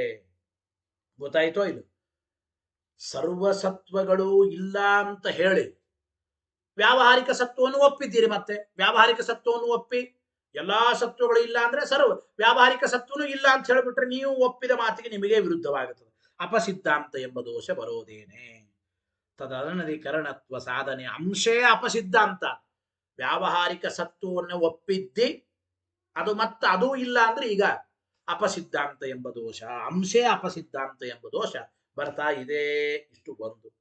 ಇದಾದ ಮೇಲೆ ಚತುರ್ಥೇ ದೂಷಣಾಂತರಮಾಹ ಸನ್ಮಾತ್ರತ್ವಮಿತಿ. ನಾಲ್ಕನೇ ಪಕ್ಷದಲ್ಲಿಯೂ ಕೂಡ ಇನ್ನೊಂದು ದೋಷವನ್ನು ಹೇಳ್ತಾ ಇದ್ದಾರೆ. ಯಾವುದು ನಾಲ್ಕನೇ ಪಕ್ಷ ಗೊತ್ತಾ? ಅವಿಶೇಷಿತ ಸತ್ವ ಅನಧಿಕರಣತ್ವಂ ಅಂತ ಹೇಳ್ತಾ ಇದ್ದೀರಿ ನೀವು. ಅಂದರೆ ಯಾವ ವಿಶೇಷಣವನ್ನು ಕೊಡದೇನೆ ಇಂತಹ ಸತ್ವ ಅಂತಹ ಸತ್ವ ಅಂತೇನಿಲ್ರಿ, ಒಟ್ಟು ಯಾವುದೋ ಒಂದು ರೀತಿಯ ಸತ್ವ ಪ್ರಪಂಚದಲ್ಲಿ ಇಲ್ಲ ಅಂತ ಹಿಂಗ್ ಸಾಧನ ಮಾಡ್ತೀನಿ ಅನ್ನಬೇಕು. ಆ ಪಕ್ಷದಲ್ಲಿ ದೋಷ. ಶ್ಲೋಕ ಹೇಳಿ. ಸನ್ಮಾತ್ರತ್ವಂ ಬ್ರಹ್ಮಣೋಪಿ ತಸ್ಮಾತ್ ತದಪಿ ನೋ ಭವೇತ್. ಏನರ್ಥ? ಯಾವ ವಿಶೇಷಣವನ್ನು ಕೊಡದೇನೆ, ವಿವಕ್ಷ ಮಾಡದೇನೆ, ಕೇವಲ ಸತ್ವಾನಧಿಕರಣತ್ವ ಅಂತ ಇಷ್ಟೇ ಸಾಧನ ಮಾಡಿದ್ರೆ ಬ್ರಹ್ಮನ ಸತ್ವವೂ ಕೂಡ ಜಗತ್ತಿನಲ್ಲಿ ಇಲ್ಲ. ಮತ್ತೆ ನಿಮಗೆ ಅರ್ಥಾಂತರತಾ ದೋಷ, ಸಿದ್ಧ ಸಾಧನತಾ ಎಂಬ ದೋಷ ಬರೋದೇನೆ. ಈಗೇನು ಹೇಳಿದ್ರೆ ಪ್ರಪಂಚದಲ್ಲಿ ಒಟ್ಟು ಸತ್ವ ಇಲ್ಲ ಅಂತ ಅಷ್ಟೇ ಅಭಿಪ್ರಾಯ. ಅದು ಯಾವ ಸತ್ವ ಬೇಕಾದ್ರೂ ಆಗ್ಬೋದು. ಯಾವುದೇ ಒಂದು ರೀತಿಯ ಸತ್ವ ಪ್ರಪಂಚದಲ್ಲಿ ಇಲ್ಲ. ಸಂತೋಷ. ವಿವಕ್ಷ ಮಾಡದೇ ಇರೋ ಸತ್ವ ಅಂದ್ರೆ ಬ್ರಹ್ಮನಲ್ಲಿರೋ ಸತ್ವ ಅಂತ ತಗೋತೀವಿ ನಾವು. ಬ್ರಹ್ಮನಲ್ಲಿರೋ ಸತ್ವ ಪ್ರಪಂಚದಲ್ಲಿ ಇಲ್ಲ ಅಂತ ನೀವು ಸಾಧನ ಮಾಡಿದ್ರೆ ಆಗ್ಲಿ, ಅವಶ್ಯವಾಗಿ ಬ್ರಹ್ಮ ಸತ್ವ ಅನಧಿಕರಣತ್ವಂ ಪ್ರಪಂಚಕ್ಕೆ ಬಂತು. ಸಾಧನ ಮಾಡೋ ಯಾರು ಬೇಡ ಅಂತಾರೆ? ಅದು ನಾವು ಒಪ್ಪಿದ್ದೇವೆ. ಬ್ರಹ್ಮನಲ್ಲಿರುವ ಸತ್ವ ಪ್ರಪಂಚದಲ್ಲಿ ಇಲ್ಲ, ಬ್ರಹ್ಮ ಸತ್ವ ಪ್ರಪಂಚದಲ್ಲಿ ಇಲ್ಲ ಎಂಬುದು ನಾವು ಒಪ್ಪಿದ್ದೇವೆ. ಅಂದ್ರೆ ಸತ್ವ ಇಲ್ಲ ಅಂತ ಆದರೂ ಕೂಡ ನಿಮ್ಮ ಉದ್ದೇಶ ಸಿದ್ಧವಾಗೋದಿಲ್ಲ. ಅರ್ಥಾಂತರತಾ ದೋಷ. ಬ್ರಹ್ಮನ ಸತ್ವ ಪ್ರಪಂಚಕ್ಕೆ ಇಲ್ಲ ಅಂತ ಆಗೋದ್ರಿಂದ ಏನಾಗಬೇಕು? ನಿಮಗೆ ಜಗತ್ತು ಮಿಥ್ಯಾ ಅಂತ ಆಗಬೇಕು. ಮಿಥ್ಯಾ ಅಂತ ಏನಾಗಲಿಲ್ಲ, ಬ್ರಹ್ಮನ ಸತ್ವ ಇಲ್ಲ ಅಷ್ಟೇ ಪ್ರಪಂಚದಲ್ಲಿ. ಮಿಥ್ಯಾ ಅಂತ ಯಾಕಾಗಬೇಕು? ಗೊತ್ತಾಯ್ತೋ ಇದು? ಅದನ್ನು ತಿಳಿಸ್ಕೊಡ್ತಾ ಇದ್ದಾರೆ. ಬ್ರಹ್ಮಣೋಪಿ ಸನ್ಮಾತ್ರತ್ವಂ, ಬ್ರಹ್ಮನ ಒಂದು ಸತ್ವವೂ ಕೂಡ ಪ್ರಪಂಚದಲ್ಲಿ ಇಲ್ಲ. ತದಪಿ ನೋ ಭವೇತ್, ಆದ್ದರಿಂದ ಬ್ರಹ್ಮನ ಸತ್ವ ಜಗತ್ತಿನಲ್ಲಿ ಇಲ್ಲ ಅಂತ ಕೂಡಿಸಲಿಕ್ಕೆ ಬರುತ್ತದೆ, ಆದರೆ ಮಿಥ್ಯಾತ್ವ ಸಿದ್ಧವಾಗುವುದಿಲ್ಲ. ತತ್ ಪ್ರಯುಕ್ತವಾಗಿ ಅರ್ಥಾಂತರತಾ ಎಂಬ ದೋಷ ಬರುತ್ತದೆ ಅಂತ ಹೇಳ್ದಂಗೆ ಆಯ್ತು. ಟೀಕಾಕೃತ್ಪಾದ ವಿವರಣೆ ಮಾಡಿ. ಚತುರ್ಥೇದು ದೂಷಣಾಂತರಮಾಹ ಸನ್ಮಾತ್ರತ್ವಮಿತಿ ಅವಿವೀಕ್ಷಿತ ವಿಶೇಷಂ ಸತ್ವಂ. ಅದರ ವಿವರಣೆನೆ ಯಾವುದೇ ವಿವಕ್ಷ ಮಾಡದೇ ಇರುವ ಒಟ್ಟು ಒಂದು ಸತ್ವ ಪ್ರಪಂಚದಲ್ಲಿ ಇಲ್ಲ. ಅಂದರೆ ಅವಿವೀಕ್ಷಿತ ವಿಶೇಷಂ ಸತ್ವಂ ಅಂದ್ರೆ ಯಸ್ಮಾತ್ ಬ್ರಹ್ಮಣೋಪಿ ಅಸ್ತಿ. ಯಾವ ವಿಶೇಷಣವನ್ನು ಕೊಡದೇ ಇರತಕ್ಕಂಥ ಒಟ್ಟು ಒಂದು ಸತ್ವ ಅಂದ್ರೆ ಬ್ರಹ್ಮನಲ್ಲಿ ಒಂದು ಸತ್ವ ಇದೆ. ತಸ್ಮಾತ್ ಕಾರಣ ತಸ್ಮಾತ್ ಸತಃ ಬ್ರಹ್ಮಣ ತದ್ವೈಲಕ್ಷಣ್ಯಂ. ಸತ್ತಾದ ಬ್ರಹ್ಮನ ವೈಲಕ್ಷಣ್ಯ ಅಂದ್ರೆ ವಿವಕ್ಷ ಮಾಡದೇ ಇರುವ ಒಂದು ಸತ್ವ ಪ್ರಪಂಚದಲ್ಲಿ ಇಲ್ಲ. ವಿವಕ್ಷ ಮಾಡದೇ ಇರುವ ಸತ್ವ ಅಂದ್ರೆ ಬ್ರಹ್ಮನ ಸತ್ವ, ಅಂದ್ರೆ ಬ್ರಹ್ಮನ ವೈಲಕ್ಷಣ್ಯ. ಬ್ರಹ್ಮನ ವೈಲಕ್ಷಣ್ಯ ಬ್ರಹ್ಮಣ ತದ್ವೈಲಕ್ಷಣ್ಯಂ ಅಂದ್ರೆ ತತ್ಸತ್ವ ಅನಧಿಕರಣತ್ವ ವಿಶ್ವಸ್ಯ ನಃ ಅಸ್ಮಾಕಂ ಮತಂ ಭವೇತ್. ಅಂತಹ ಬ್ರಹ್ಮಸತ್ವ ಅನಧಿಕರಣತ್ವ ಎಂಬುದು ನಮ್ಮ ಸಿದ್ಧಾಂತ ಪ್ರಕಾರವು ಪ್ರಪಂಚಕ್ಕೆ ಅವಶ್ಯವಾಗಿ ನಾವು ಒಪ್ಪಿದ್ದೀವಿ. ವಿಶ್ವಸ್ಯ ನಃ ಅಸ್ಮಾಕಂ ಮತಂ ನೋ ಭವೇತ್. ನಃ ಅಂದ್ರೆ ಅಸ್ಮಾಕಂ ಅಂತ ಅರ್ಥ. ನಮ್ಮ ಮತದ ಪ್ರಕಾರ ಮತಂ ಭವೇತ್, ಬ್ರಹ್ಮಸತ್ವ ಅನಧಿಕರಣತ್ವ ಎಂಬುದು ನಾವು ಒಪ್ಪಿದ್ದೀವಿ ಅಂತ ಅಂದ್ರೆ ತಥಾಚ ಸಿದ್ಧತ್ವ ತದಪಿ ಸಾಧ್ಯಂ ನೋ ಭವೇತ್. ಬ್ರಹ್ಮನ ಸತ್ವ ಪ್ರಪಂಚದಲ್ಲಿ ಇಲ್ಲ ಅಂತಂದರೆ ಅಂತಹ ಸಾಧ್ಯವನ್ನು ನಾವು ಪ್ರಪಂಚದಲ್ಲಿ ಒಪ್ಪಿದ್ದೇವೆ. ಆದ್ದರಿಂದ ನಿಮಗೆ ಸಿದ್ಧ ಸಾಧನತಾ ಎಂಬ ದೋಷ ಬರುತ್ತದೆ. ಸಿದ್ಧ ಸಾಧನತಾ ಎಂಬ ದೋಷ ಮತ್ತೆ ಬರುತ್ತದೆ. ಅವಿವೀಕ್ಷಿತ ವಿಶೇಷ ಸತ್ವ ಅನಧಿಕರಣತ್ವೇ ಸಾಧ್ಯ ಬ್ರಹ್ಮಗತ ಸತ್ವ ಅನಧಿಕರಣತಯಾಪಿ ಪ್ರತಿಜ್ಞಾತಾರ್ಥೋಪಪತ್ತೇ ಅರ್ಥಾಂತರತಾ. ಇನ್ನೊಂದು ಮಾತು, ಬ್ರಹ್ಮನಲ್ಲಿರುವ ಸತ್ವ ಪ್ರಪಂಚದಲ್ಲಿ ಇಲ್ಲ ಎಂಬುದನ್ನು ನಾವು ಒಪ್ಪಿದ್ದೇವೆ. ಸಿದ್ಧ ಸಾಧನತಾ ದೋಷ ಒಂದು. ಅರ್ಥಾಂತರತಾ ದೋಷವೂ ಬರುತ್ತದೆ. ಯಾಕೆ ಅಂದ್ರೆ ಬ್ರಹ್ಮನಲ್ಲಿರುವ ಸತ್ವಕ್ಕೆ ಪ್ರಪಂಚ ಅನಧಿಕರಣವಾಗಿದೆ. ಈಗ ಈ ಪ್ರಪಂಚವು ಅಂದ್ರೆ ವಿಮತಂ ಸದ್ ಅನಧಿಕರಣಂ, ಈ ಪ್ರಪಂಚವು ಸತ್ವಕ್ಕೆ ಅಧಿಕರಣವಾಗಿಲ್ಲ ಎಂಬುದನ್ನು ಕೂಡಿಸ್ಬೋದು. ಹೇಗೆ? ಬ್ರಹ್ಮಗತ ಸತ್ವ ಅನಧಿಕರಣಂ, ಬ್ರಹ್ಮನಲ್ಲಿರುವ ಸತ್ವ ಪ್ರಪಂಚದಲ್ಲಿ ಇಲ್ಲ ಅಂತ ನಾವು ಹೇಳ್ತೇವೆ, ಒಪ್ಪಲಿಕ್ಕೆ ಬರುತ್ತದೆ. ಈ ರೀತಿಯಾಗಿ ಬ್ರಹ್ಮಗತ ಸತ್ವ ಅನಧಿಕರಣತ್ವ, ಬ್ರಹ್ಮಗತ ಸತ್ವ ಅನಧಿಕರಣತ್ವ ಎಂಬ ವಾಕ್ಯವನ್ನು ಇಟ್ಟುಕೊಂಡಾಗ ಈ ಪ್ರತಿಜ್ಞಾ ವಾಕ್ಯ ನಮಗೆ ಕೂಡಿಸ್ಲಿಕ್ಕೆ ಬರುತ್ತದೆ. ಬ್ರಹ್ಮಗತ ಸತ್ವ ಪ್ರಪಂಚದಲ್ಲಿ ಇಲ್ಲ ಅಂತ ಹೇಳ್ಬೋದು ಅಷ್ಟೇ. ಬ್ರಹ್ಮನಲ್ಲಿರುವ ಸತ್ವ ಪ್ರಪಂಚದಲ್ಲಿ ಇಲ್ಲ ಅಂತ ಹೇಳ್ದಂಗಾಯಿತೇ ಹೊರತು ಮಿಥ್ಯಾತ್ವ ಎಲ್ಲಿ ಸಿದ್ಧ ಆಯಿತು? ಆದ್ದರಿಂದ ಉದ್ದೇಶ ಸಿದ್ಧಿಂವಿನ ಸಾಧ್ಯ ಪರ್ಯವಸಾನಂ ಅರ್ಥಾಂತರತ ಅರ್ಥಾಂತರತ ಎಂಬ ದೋಷ ನಿಮಗೆ ಬಂತು ಎಂಬ ಅಭಿಪ್ರಾಯವನ್ನು ತಿಳಿಸಿಕೊಡ್ತಾ ಇದ್ದಾರೆ. ಇನ್ನು ಸತ್ವ ಅನಧಿಕರಣತ್ವ ಅಂತ ಹೇಳ್ತಾ ಇದ್ದೀರಿ. ಪ್ರಪಂಚದಲ್ಲಿ ಸತ್ವ ಇಲ್ಲ ಅಂತ ಇದ್ದೀರಿ. ಟೀಕಾರಾಯರು ಮತ್ತೆ ಪ್ರಶ್ನೆ ಮಾಡಿ ನಿರಾಕರಣೆ ಮಾಡ್ತಾರೆ. ಸತ್ವ ಇಲ್ಲ ಅಂತ ಹೇಳ್ರಿ, ಸತ್ವ ಅಂದ್ರೆ ಏನ್ ಹೇಳ್ರಿ ಮೊದಲು? ಅಥವಾ ಕಿಮಿದಂ ಸತ್ವಂ ನಾಮ, ಸತ್ವ ಅಂದ್ರೆ ಏನಪ್ಪ ಅರ್ಥ? ಅಥವಾ ಕಿಮಿದಂ ಸತ್ವ, ಸತ್ವ ಅಂದ್ರೆ ಏನ್ರಿ? ಏನು ಅಂದ್ರೆ ಯದ ಅನಧಿಕರಣತ್ವಂ ವಿಶ್ವಸ್ಯ ಸಾಧ್ಯತೆ. ಸತ್ವ ಅಂದ್ರೆ ಏನು ಡೆಫಿನೇಷನ್ ಹೇಳ್ರಿ? ಸತ್ವ ಅಂತ ಅಂದ್ರೆ ಅರ್ಥ ಏನು ಅಂತ ಹೇಳಿದ ಮೇಲೆ ಅಂತಹ ಸತ್ವ ಪ್ರಪಂಚದಲ್ಲಿ ಇಲ್ವಾ? ಸತ್ವ ಅನಧಿಕರಣತ್ವ ಪ್ರಪಂಚಕ್ಕೆ ಸಾಧನ ಮಾಡೋಣ. ಕಿಂ ಸತ್ವಂ ನಾಮ ಕಿಮಿದಾನಿ ಉಚ್ಯತ. ಸತ್ವ ಅಂದ್ರೆ ಏನು? ಕಿಂ ಸಾಮಾನ್ಯ ಸತ್ವಂ ಉತ ಸ್ವರೂಪ ಸತ್ವಂ. ಸತ್ವ ಅನಧಿಕರಣತ್ವ ಪ್ರಪಂಚಕ್ಕೆ ಹೇಳ್ತಾ ಇದ್ದೀವಿ. ಸತ್ವ ಅಂದ್ರೆ ಸತ್ತ ಎಂಬ ಜಾತಿ ಅಂತ ಅರ್ಥನೋ, ಅಥವಾ ಸ್ವರೂಪ ಸತ್ತ ಅಂತ ಅಭಿಪ್ರಾಯ? ಸತ್ತ ಎಂಬ ಜಾತಿ ಪ್ರಪಂಚದಲ್ಲಿ ಇಲ್ಲ ಅಂತ ಸಾಧನ ಮಾಡ್ತೀರೋ, ಅಥವಾ ಸ್ವರೂಪ ಸತ್ತಾನೇ ಪ್ರಪಂಚದಲ್ಲಿ ಇಲ್ಲ ಅಂತ ಸಾಧನ ಮಾಡ್ತೀರೋ? ಆದ್ಯಂ ದೂಷಯತಿ, ಮೊದಲನೇ ಪಕ್ಷವನ್ನು ನಿರಾಕರಣೆ ಮಾಡ್ತಾ ಇದ್ದಾರೆ. ಯದ್ಯುಚ್ಯತೆ ಪಿ ಸರ್ವಸ್ಮಾತ್ ಇತಿ ಸದ್ಭೇದ ಸಂಸ್ಥಿತಿ. ಯದ್ಯುಚ್ಯತೆ ಇತಿ ಅಂದ್ರೇನು? ಸರ್ವಸ್ಮಾತ್ ಸರ್ವಾರ್ಥ ಅನುಗತಾತ್ ಸಾಮಾನ್ಯಾತ್ ವೈಲಕ್ಷಣ್ಯಂ ತದನಾಧಾರತ್ವಂ ಇತಿ ಯಾವತ್. ಅಂದರೆ ಸಾಮಾನ್ಯ ಎಂಬ ಸತ್ವವನ್ನು ವಿವಕ್ಷೆ ಮಾಡ್ತೀನಿ. ಸತ್ವ ಅಂದ್ರೆ ಸಾಮಾನ್ಯ ಸತ್ವ ಎಂಬ ಒಂದು ಜಾತಿ. ಜಾತಿಯ ಲಕ್ಷಣ ನೈಯಾಯಿಕರ ಪ್ರಕಾರ ಏನು? ನಿತ್ಯಂ ಏಕಂ ಅನೇಕಾನುಗತಂ ಸಾಮಾನ್ಯಂ. ನಿತ್ಯವಾಗಿರ್ಬೇಕು, ಒಂದೇ ಆಗಿರ್ಬೇಕು, ಅನೇಕಾನು ಎಲ್ಲ ಕಡೆಗಿರ್ಬೇಕು ಆ ಒಂದೇ ಧರ್ಮ. ಇದನ್ನ ಸತ್ವ ಅಂತ ಕರೀತಾರೆ ಅನ್ನಬೇಕು.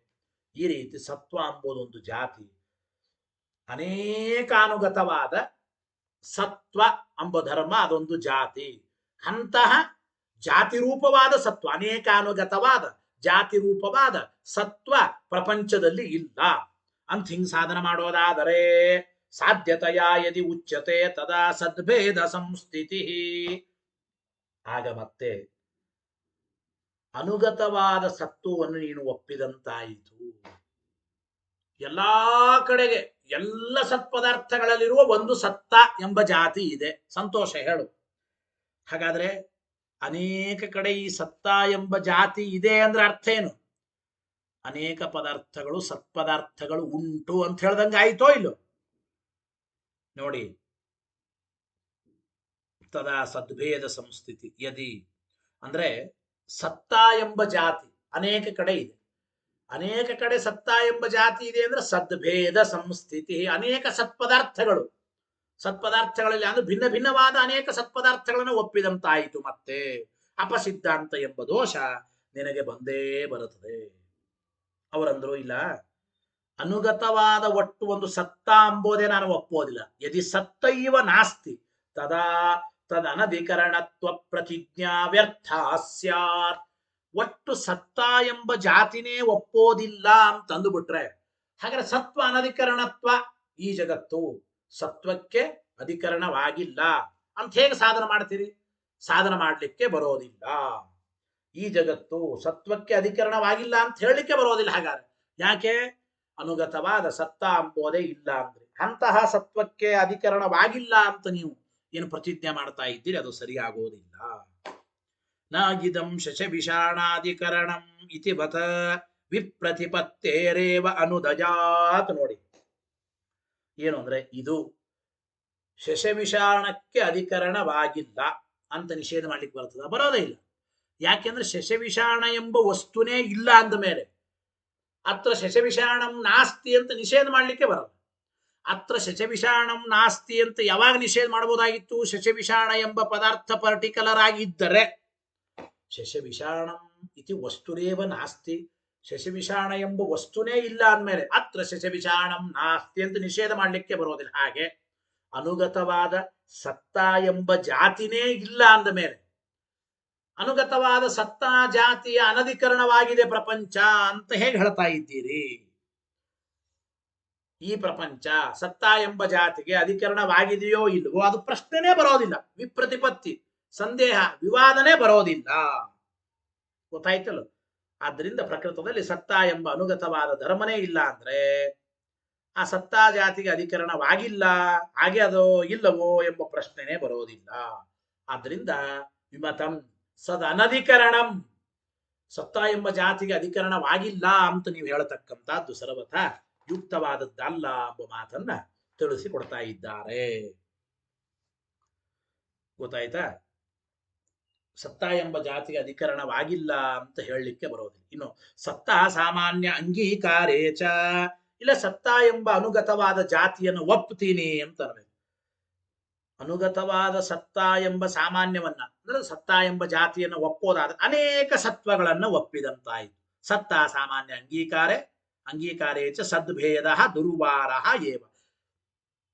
ಅನೇಕ ಸತ್ಪದಾರ್ಥಗಳಲ್ಲಿ ಇರುವ ಅಂದ್ರೆ ಅನುಗತವಾದ ಸತ್ತಾ ಎಂಬ ಒಂದು ಜಾತಿಯನ್ನು ಒಪ್ತೇನೆ ಅಂದ್ರೆ ಹಾಗಾದ್ರೆ ಸತ್ತಾ ಎಂಬ ಜಾತಿ ಉಳ್ಳ ಅನೇಕ ಸತ್ಪದಾರ್ಥಗಳನ್ನು ಒಪ್ಪಿದಂತಾಯಿತು. ಮತ್ತೆ ಅಪಸಿದ್ಧಾಂತ ಬರುತ್ತದೆ. ಜೊತೆಗೆ ನಹಿ ಏಕಾಶ್ರಯಂ ಸಾಮಾನ್ಯವಸ್ತಿ. ನೋಡಿ, ಸಾಮಾನ್ಯ ಎಂಬ ಧರ್ಮ, ಜಾತಿ ಎಂಬುದು ಯಾವಾಗಲೂ ಕೂಡ ಒಂದೇ ಕಡೆ ಇರ್ಲಿಕ್ಕೆ ಸಾಧ್ಯವ? ಜಾತಿ ಅಂದ್ರೆ ನಿತ್ಯಂ ಏಕಂ ಅನೇಕಾನುಗತಂ. ನ್ಯಾಯಿಕರ ವಿಚಾರ ಅದೇ ತಾನೆ. ಒಂದನ್ನೇ ಆಶ್ರಯಿಸಿಕೊಂಡದ್ದಕ್ಕೆ ಅದು ಜಾತಿ ಸಾಮಾನ್ಯ ಅಂತ ಅನ್ನೋದಿಲ್ಲ. ನಾವು ಹೇಳಿದ್ದೇವೆ ಹಾಗೆ. ಈ ಒಂದು ಘಟದಲ್ಲಿರುವ ಘಟತ್ವ ಎಂಬ ಜಾತಿನೇ ಬೇರೆ, ಆ ಘಟದಲ್ಲಿರುವ ಘಟತ್ವನೇ ಬೇರೆ ನಾವು ಹೇಳ್ತೇವೆ. ಆ ನೈಯಾಯಿಕರ ಪ್ರಕಾರ ಒಂದೇ ವಸ್ತುವಿನಲ್ಲಿರುವ ಧರ್ಮ ಅದು ಸಾಮಾನ್ಯ, ಅನುಗತವಾದ ಜಾತಿ ಅಂತ ಆಗಲಿಕ್ಕೆ ಸಾಧ್ಯವೇ ಇಲ್ಲ. ಏಕಾಶ್ರಯಂ ನಹಿ ಸಾಮಾನ್ಯಮಸ್ತಿ. ಒಂದೇ ವಸ್ತುವಿನಲ್ಲೇನೆ ಇರತಕ್ಕಂತ ಒಂದು ಜಾತಿ ಸಾಮಾನ್ಯ ಅಂತ ಇಲ್ಲವೇ ಇಲ್ಲ ಎಂಬ ಮಾತನ್ನು ತಿಳಿಸಿದ್ದೇವೆ. ಇದಾದ ಮೇಲೆ ಇನ್ನೊಂದು ವಿಚಾರ ಏನಪ್ಪಾ ಅಂದ್ರೆ ಸಂತಿ ಸತ್ತಾಧಿಕರಣಾನಿ ಸಂತಿ ಇತಿ ಚೇತ್ ತರ್ಹಿ ಕಾನಿ ತಾನಿ ಇತಿ ವಕ್ತವ್ಯಾನಿ. ಇಲ್ಲಿ ಅವರಿ ಅಂತ ಅನ್ಬೇಕು. ಸತ್ತ ಎಂಬ ಸಾಮಾನ್ಯಕ್ಕೆ ಅಧಿಕರಣವಾದ ಅನೇಕ ಸತ್ಪದಾರ್ಥಗಳು ಉಂಟು.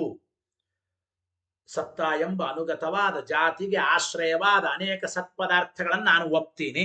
ಸತ್ತಾಧಿಕರಣಾನಿ ಸಂತಿ ಸಂತಿ ಅಂದ್ರೆ ಸತ್ತಾಕ್ಕೆ ಅಧಿಕರಣವಾದ ಸಂತಿ ಅಂದ್ರೆ ಅನೇಕ ಸತ್ಪದಾರ್ಥಗಳು ಸಂತಿ ಅಂದ್ರೆ ಇವೆ. ಒಂದು ಸಂತಿ ಎಂಬುದು ಸತ್ಪದಾರ್ಥಗಳು, ಎರಡನೇ ಸಂತಿ ಎಂಬುದು ಕ್ರಿಯಾಪದ. ಸಂತಿ ಸಂತಿ ಅಂದ್ರೆ ಏನು? ಅನೇಕಾನಿ ಸತ್ಪದಾರ್ಥಾನಿ ಸಂತಿ ಇತ್ಯರ್ಥ. ಸತ್ತಾಧಿಕರಣಾನಿ ಸಂತಿ ಸಂತಿ ಇತಿ ಚೇತ್ತರಿಹಿ ಕಾನಿ ತಾನಿ, ಅವು ಯಾವಪ್ಪ? ಅನೇಕ ಸತ್ತಾ ಎಂಬ ಜಾತಿಗೆ ಅಂದ್ರೆ ಸತ್ತಾ ಎಂಬ ಜಾತಿಗೆ ಆಶ್ರಯವಾದ ಅನೇಕ ಸತ್ಪದಾರ್ಥಗಳು ಅವ ಯಾವುವು? ದ್ರವ್ಯಾದಿಗಳು ಅರ್ವೆ. ದ್ರವ್ಯಾದೀನಿ ಇತಿ ಚೇತ್, ದ್ರವ್ಯಾದಿಗಳೇ ಸತ್ತಾ ಎಂಬ ಜಾತಿಗೆ ಅನುಗತವಾದ ಅನೇಕ ಪದಾರ್ಥಗಳು ಅಂತಂದ್ರೆ ಕಥಂ ತರಿಹಿ ತೇಷಾಮೇವ ತದನಧಿಕರಣತ್ವ ಸಾಧನಂ. ಹಾಗಾದ್ರೆ ದ್ರವ್ಯಾದಿಗಳು ಸತ್ತಾ ಎಂಬ ಜಾತಿಗೆ ಆಶ್ರಯವಾಗಿವೆ ಅಂತಂದಿ. ಹಾಗಾದ್ರೆ ದ್ರವ್ಯಾದಿಗಳು ಸತ್ತಾ ಎಂಬ ಜಾತಿಗೆ ಆಶ್ರಯವಾದ ಮೇಲೆ ಪ್ರಪಂಚದಲ್ಲಿ ಸೇರಿದ ಆ ದ್ರವ್ಯಾದಿಗಳಿಗೆ ಮತ್ತೆ ನೀನು ಸತ್ತ ಅನಧಿಕರಣತ್ವ ಅಂಬೋದನ್ನು ಹೆಂಗ್ ಸಾಧನೆ ಮಾಡ್ತಿ? ಸಾಧನೆ ಮಾಡ್ಲಿಕ್ಕೆ ಬರೋದೇ ಇಲ್ಲಲ್ಲ. ತರ್ಹಿ ತೇಷಾಮೇವ ತದನಧಿಕರಣತ್ವ ಸಾಧನಂ ಕಥಂ. ಅನೇಕ ದ್ರವ್ಯಾದಿಗಳಲ್ಲಿ ಅನುಗತವಾದ ಸತ್ತಾ ಜಾತಿ ಅದ ಅಂತ ಹೇಳಿ ಮತ್ತೆ ಅದೇ ದ್ರವ್ಯಾದಿಗಳಲ್ಲೇನೆ ಸತ್ತಾ ಎಂಬ ಜಾತಿ ಇಲ್ಲ ಅಂತ ಹೇಗೆ ನೀನು ಸಾಧನ ಮಾಡ್ತಾ ಇದ್ದೀಯಪ್ಪ? ಅವರಂದ್ರು ವ್ಯವಹಾರತಃ ಸರ್ವಮಸ್ತಿ ಪರಮಾರ್ಥತಸ್ತು ನ ಇತಿ ಚೇರ್ನ. ವ್ಯಾವಹಾರಿಕವಾಗಿ ಅನೇಕ ಸತ್ಪದಾರ್ಥಗಳವಂತ ಒಪ್ತೀನ್ರಿ, ಪಾರಮಾರ್ಥಿಕವಾಗಿ ಅನೇಕ ಸತ್ಪದಾರ್ಥಗಳನ್ನ ನಾವೇನು ಹೇಳಲ್ಲ ಅಂದ್ರೆ ಉಕ್ತೋತ್ತರತ್ವಾತ್. ಇದಕ್ಕೆ ನಾವು ಹಿಂದೆ ಉತ್ತರವನ್ನ ಹೇಳಿ ಆಗಿದೆ. ವ್ಯಾವಹಾರಿಕವಾಗಿ ಅನೇಕ ಸತ್ಪದಾರ್ಥಗಳು ಉಂಟು, ಪಾರಮಾರ್ಥಿಕವಾಗಿ ಒಂದೇ ಸತ್ಪದಾರ್ಥ, ಇದೆಲ್ಲ ಯಾವಾಗ ಹೇಳಬೇಕು? ವ್ಯಾವಹಾರಿಕ ಸತ ಪಾರಮಾರ್ಥಿಕ ಸತ ಹಿಂಗ ಸತ್ಯಗಳಲ್ಲಿ ವಿಭಾಗ ಸಿದ್ಧ ಆದ್ರೆ ಆ ವಿಭಾಗವೇ ಸಿದ್ಧವಾಗಿಲ್ಲ. ಉಕ್ತೋತ್ತರತ್ವ ಅಂತ ಹೇಳಲಿಕ್ಕೆ ಬರಲ್ಲ. ವಸ್ತುತಃ ಟೀಕಾರ ಕೊನೆಗೆ ಒಂದು ಮಾತು ಹೇಳ್ತಾರೆ, ಏತಚ್ಚ ಪರಮತೇನ ಉತ್ತರಂ ಉಕ್ತಂ ವೇದಿತವ್ಯಂ. ವಸ್ತುತಃ ಇದು ವಿಚಾರ ಮಾಡಿದರೆ ಅನುಗತವಾದ ಒಂದೇ ಸತ್ತಾ ಎಂಬ ಜಾತಿ ಅನೇಕ ಸತ್ಪದಾರ್ಥಗಳಲ್ಲಿ ಉಂಟು, ಅನೇಕ ಸತ್ಪದಾರ್ಥಗಳನ್ನು ನೀನು ಒಪ್ಪಿದಂತಾಯಿತು ಎಂಬ ದೋಷ ಇದು ಕೇವಲ ಪರಮತಾನುಸಾರೇಣ ನಾವು ಹೇಳಿದ್ದೇವೆ. ನಮ್ಮ ಮತಾನುಸಾರೇಣ ವಸ್ತುತಃ ವಿಚಾರ ಮಾಡಿದರೆ ಏತಚ್ಚ ಪರಮತೇನ ಉತ್ತರಂ ಉಕ್ತಂ ವೇದಿತಂ ಸ್ವಮತೇನತೋ ಸಿದ್ಧ ಸಾಧನತ್ವಂ ದ್ರಷ್ಟವ್ಯಂ. ನಮ್ಮ ಮತದಲ್ಲಂತೂ ಸಿದ್ಧ ಸಾಧನತಾ ಎಂಬ ದೋಷವೇ ಬರುತ್ತದೆ ಅಂತ ಹೇಳ್ತಾರೆ. ಸಿದ್ಧ ಸಾಧನತಾ ಎಂಬ ದೋಷ ಬರುತ್ತದೆ ನಮ್ಮ ಮತದಲ್ಲಿ. ಸಿದ್ಧ ಸಾಧನತಾ ಎಂಬ ದೋಷ ಬರುತ್ತದೆ. ಯಾತಕ್ಕೆ ಅಂದ್ರೆ ಅನುಗತವಾದ ಅನೇಕ ಸತ್ಪದಾರ್ಥಗಳಿರುವ ಒಂದೇ ಸತ್ತ ಎಂಬ ಜಾತಿಯನ್ನು ನಾವು ಒಪ್ಪೇ ಇಲ್ಲ. ನೀನೇನಂದೆ? ಅನುಗತವಾದ ಎಲ್ಲ ಪದಾರ್ಥಗಳಲ್ಲಿರುವ ಒಂದೇ ಸತ್ವ ಎಂಬ ಜಾತಿಗೆ ಪ್ರಪಂಚ ಅಧಿಕರಣವಾಗಿಲ್ಲ ಅಂದ್ರೆ ಹೇಳು. ನಾವು ಕೂಡ ಅನುಗತವಾದ ಸತ್ವಕ್ಕೆ ಅಧಿಕರಣವಾಗಿಲ್ಲ ಎಂಬುದನ್ನು ನಾವು ಒಪ್ಪಿದ್ದೇವೆ. ಸ್ವಮತೇನತು ಸಿದ್ಧ ಸಾಧನತ್ವಂ ದ್ರಷ್ಟವ್ಯಂ. ಗೊತ್ತಾಯಿತೋ ಇಲ್ಲ? ನಮ್ಮ ಮತದ ಪ್ರಕಾರ ಅನುಗತವಾದ ಸತ್ತಾ ಜಾತಿ ಎಲ್ಲಿಯೂ ಇಲ್ಲವೇ ಇಲ್ಲ. ಅನುಗತವಾದ ಸತ್ತಾ ಜಾತಿಯ ಅನಧಿಕರಣತ್ವ, ಅನುಗತವಾದ ಸತ್ತಾ ಜಾತಿ ಪ್ರಪಂಚದಲ್ಲಿ ಇಲ್ಲ ಅಂತ ಸಾಧನೆ ಮಾಡಿದ್ರೆ ಓಂ ಅಂತೇವೆ ನಾವು. ಅನುಗತವಾದ ಸತ್ತಾ ಜಾತಿ ಪ್ರಪಂಚದಲ್ಲಿ ಇಲ್ಲ ಎಂಬುದನ್ನು ನಾವು ಒಪ್ಪಿದ್ದೇವೆ ಎಂಬ ಮಾತನ್ನು ತಿಳಿಸಿಕೊಡ್ತಾ ಇದ್ದಾರೆ. ಇಷ್ಟ ಅಭಿಪ್ರಾಯ. ಇದು ದ್ವಿತೀಯಂ ದೂಷಯತಿ, ಎರಡನೇ ಪಕ್ಷ. ಏನಪ್ಪಾ ಅಂತಂದ್ರೆ ಎರಡನೇ ಪಕ್ಷದಲ್ಲಿ ಹೇಳುವಾಗ ನೋಡಿ, ಜಗತ್ತಿನಲ್ಲಿ ಸತ್ವ ಇಲ್ಲ ಅಂದ್ರೆ ಸ್ವರೂಪ ಸತ್ವ ಇಲ್ಲ ಅಂತ ಅರ್ಥ. ಇದು ಎರಡನೇ ಪಕ್ಷ. ದ್ವಿತೀಯಂ ದೂಷೆ ಸನ್ಮಾತ್ರತ್ವಂ ಬ್ರಹ್ಮಣೋಪಿ ತಸ್ಮಾತ್ ತದಪಿ ನೋ ಭವೇತ್. ಈ ವಾಕ್ಯವೇ ಉತ್ತರ. ಏನು? ಸತ್ತ ಅನಪೇಕ್ಷಂ ಸತ್ವಂ ಸನ್ಮಾತ್ರತ್ವಂ. ಸನ್ಮಾತ್ರತ್ವ ಅಂದ್ರೆ ಏನ್ರಿ? ಸ್ವರೂಪ ಸತ್ತ ಅನಧಿಕರಣತ್ವ ಅಂಬೋದು. ಸ್ವರೂಪ ಸತ್ತ ಅಂಬೋದೇ ಪ್ರಪಂಚದಲ್ಲಿ ಒಟ್ಟು ಇಲ್ಲ ಅಂತ ಸಾಧನೆ ಮಾಡ್ತೀನಿ ಅಂಬೋದಾದ್ರೆ ಹೇಳ್ತಾ ಇದ್ದಾರೆ ಉತ್ತರಾರ್ಧದಲ್ಲಿ, ತಸ್ಮಾತ್ ತದಪಿ ನೋ ಭವೇತ್. ಸನ್ಮಾತ್ರ ಅಂದ್ರೆ ಅರ್ಥ ಏನಪ್ಪ? ಅನುಗತ ಸತ್ತ ಅಪೇಕ್ಷೆ ಇಲ್ಲದೆ ಸತ್ತಾಗಿರುವುದು ಅಂತ ಅಭಿಪ್ರಾಯ. ನೋಡ್ರಿ, ಸತ್ತ ಅನಪೇಕ್ಷಂ ಸತ್ವಂ ಸನ್ಮಾತ್ರತ್ವಂ. ಅನುಗತವಾದ ಒಂದೇ ಸತ್ತ ಅಂಬುವ ಅಪೇಕ್ಷೆ ಇಲ್ಲದೇನೆ ಕೇವಲ ಸ್ವರೂಪ ಸತ್ ಬ್ರಹ್ಮ. ಬ್ರಹ್ಮ ಸ್ವರೂಪತಃ ಸತ್ಯ. ಅಂತಹ ಸ್ವರೂಪ ಸತ್ವ ಅನಧಿಕರಣತ್ವ ಪ್ರಪಂಚಕ್ಕೆ ಇದೆ ಅಂತ ನೀವು ಸಾಧನೆ ಮಾಡಬೇಕು. ಅಂದ್ರೆ ಸ್ವರೂಪ ಸತ್ವ ಮಿತಿಯಾವತ. ಈ ಸ್ವರೂಪ ಸತ್ವ ಯಾರಿಗಿದೆ? ತದ್ ಬ್ರಹ್ಮಣೋಪಿ ಅಸ್ತಿ. ಸ್ವರೂಪ ಸತ್ವ ಬ್ರಹ್ಮನಿಗಿದೆ. ಯತಃ ತಸ್ಮಾತ್ ಕಾರಣಾತ್ ಸ್ವರೂಪ ಸತ್ವವುಳ್ಳ ಬ್ರಹ್ಮನ ವೈಲಕ್ಷಣ್ಯ. ತಸ್ಮಾತ್ ಬ್ರಹ್ಮಣ ತದ್ವೈಲಕ್ಷಣ್ಯಂ ಅಂದ್ರೆ ಅಬ್ರಹ್ಮತ್ವಮಪಿ ವಿಶ್ವಸ್ಯ ನೋ ಭವೇತ್. ಸ್ವರೂಪ ಸತ್ವವುಳ್ಳವನು ಬ್ರಹ್ಮ.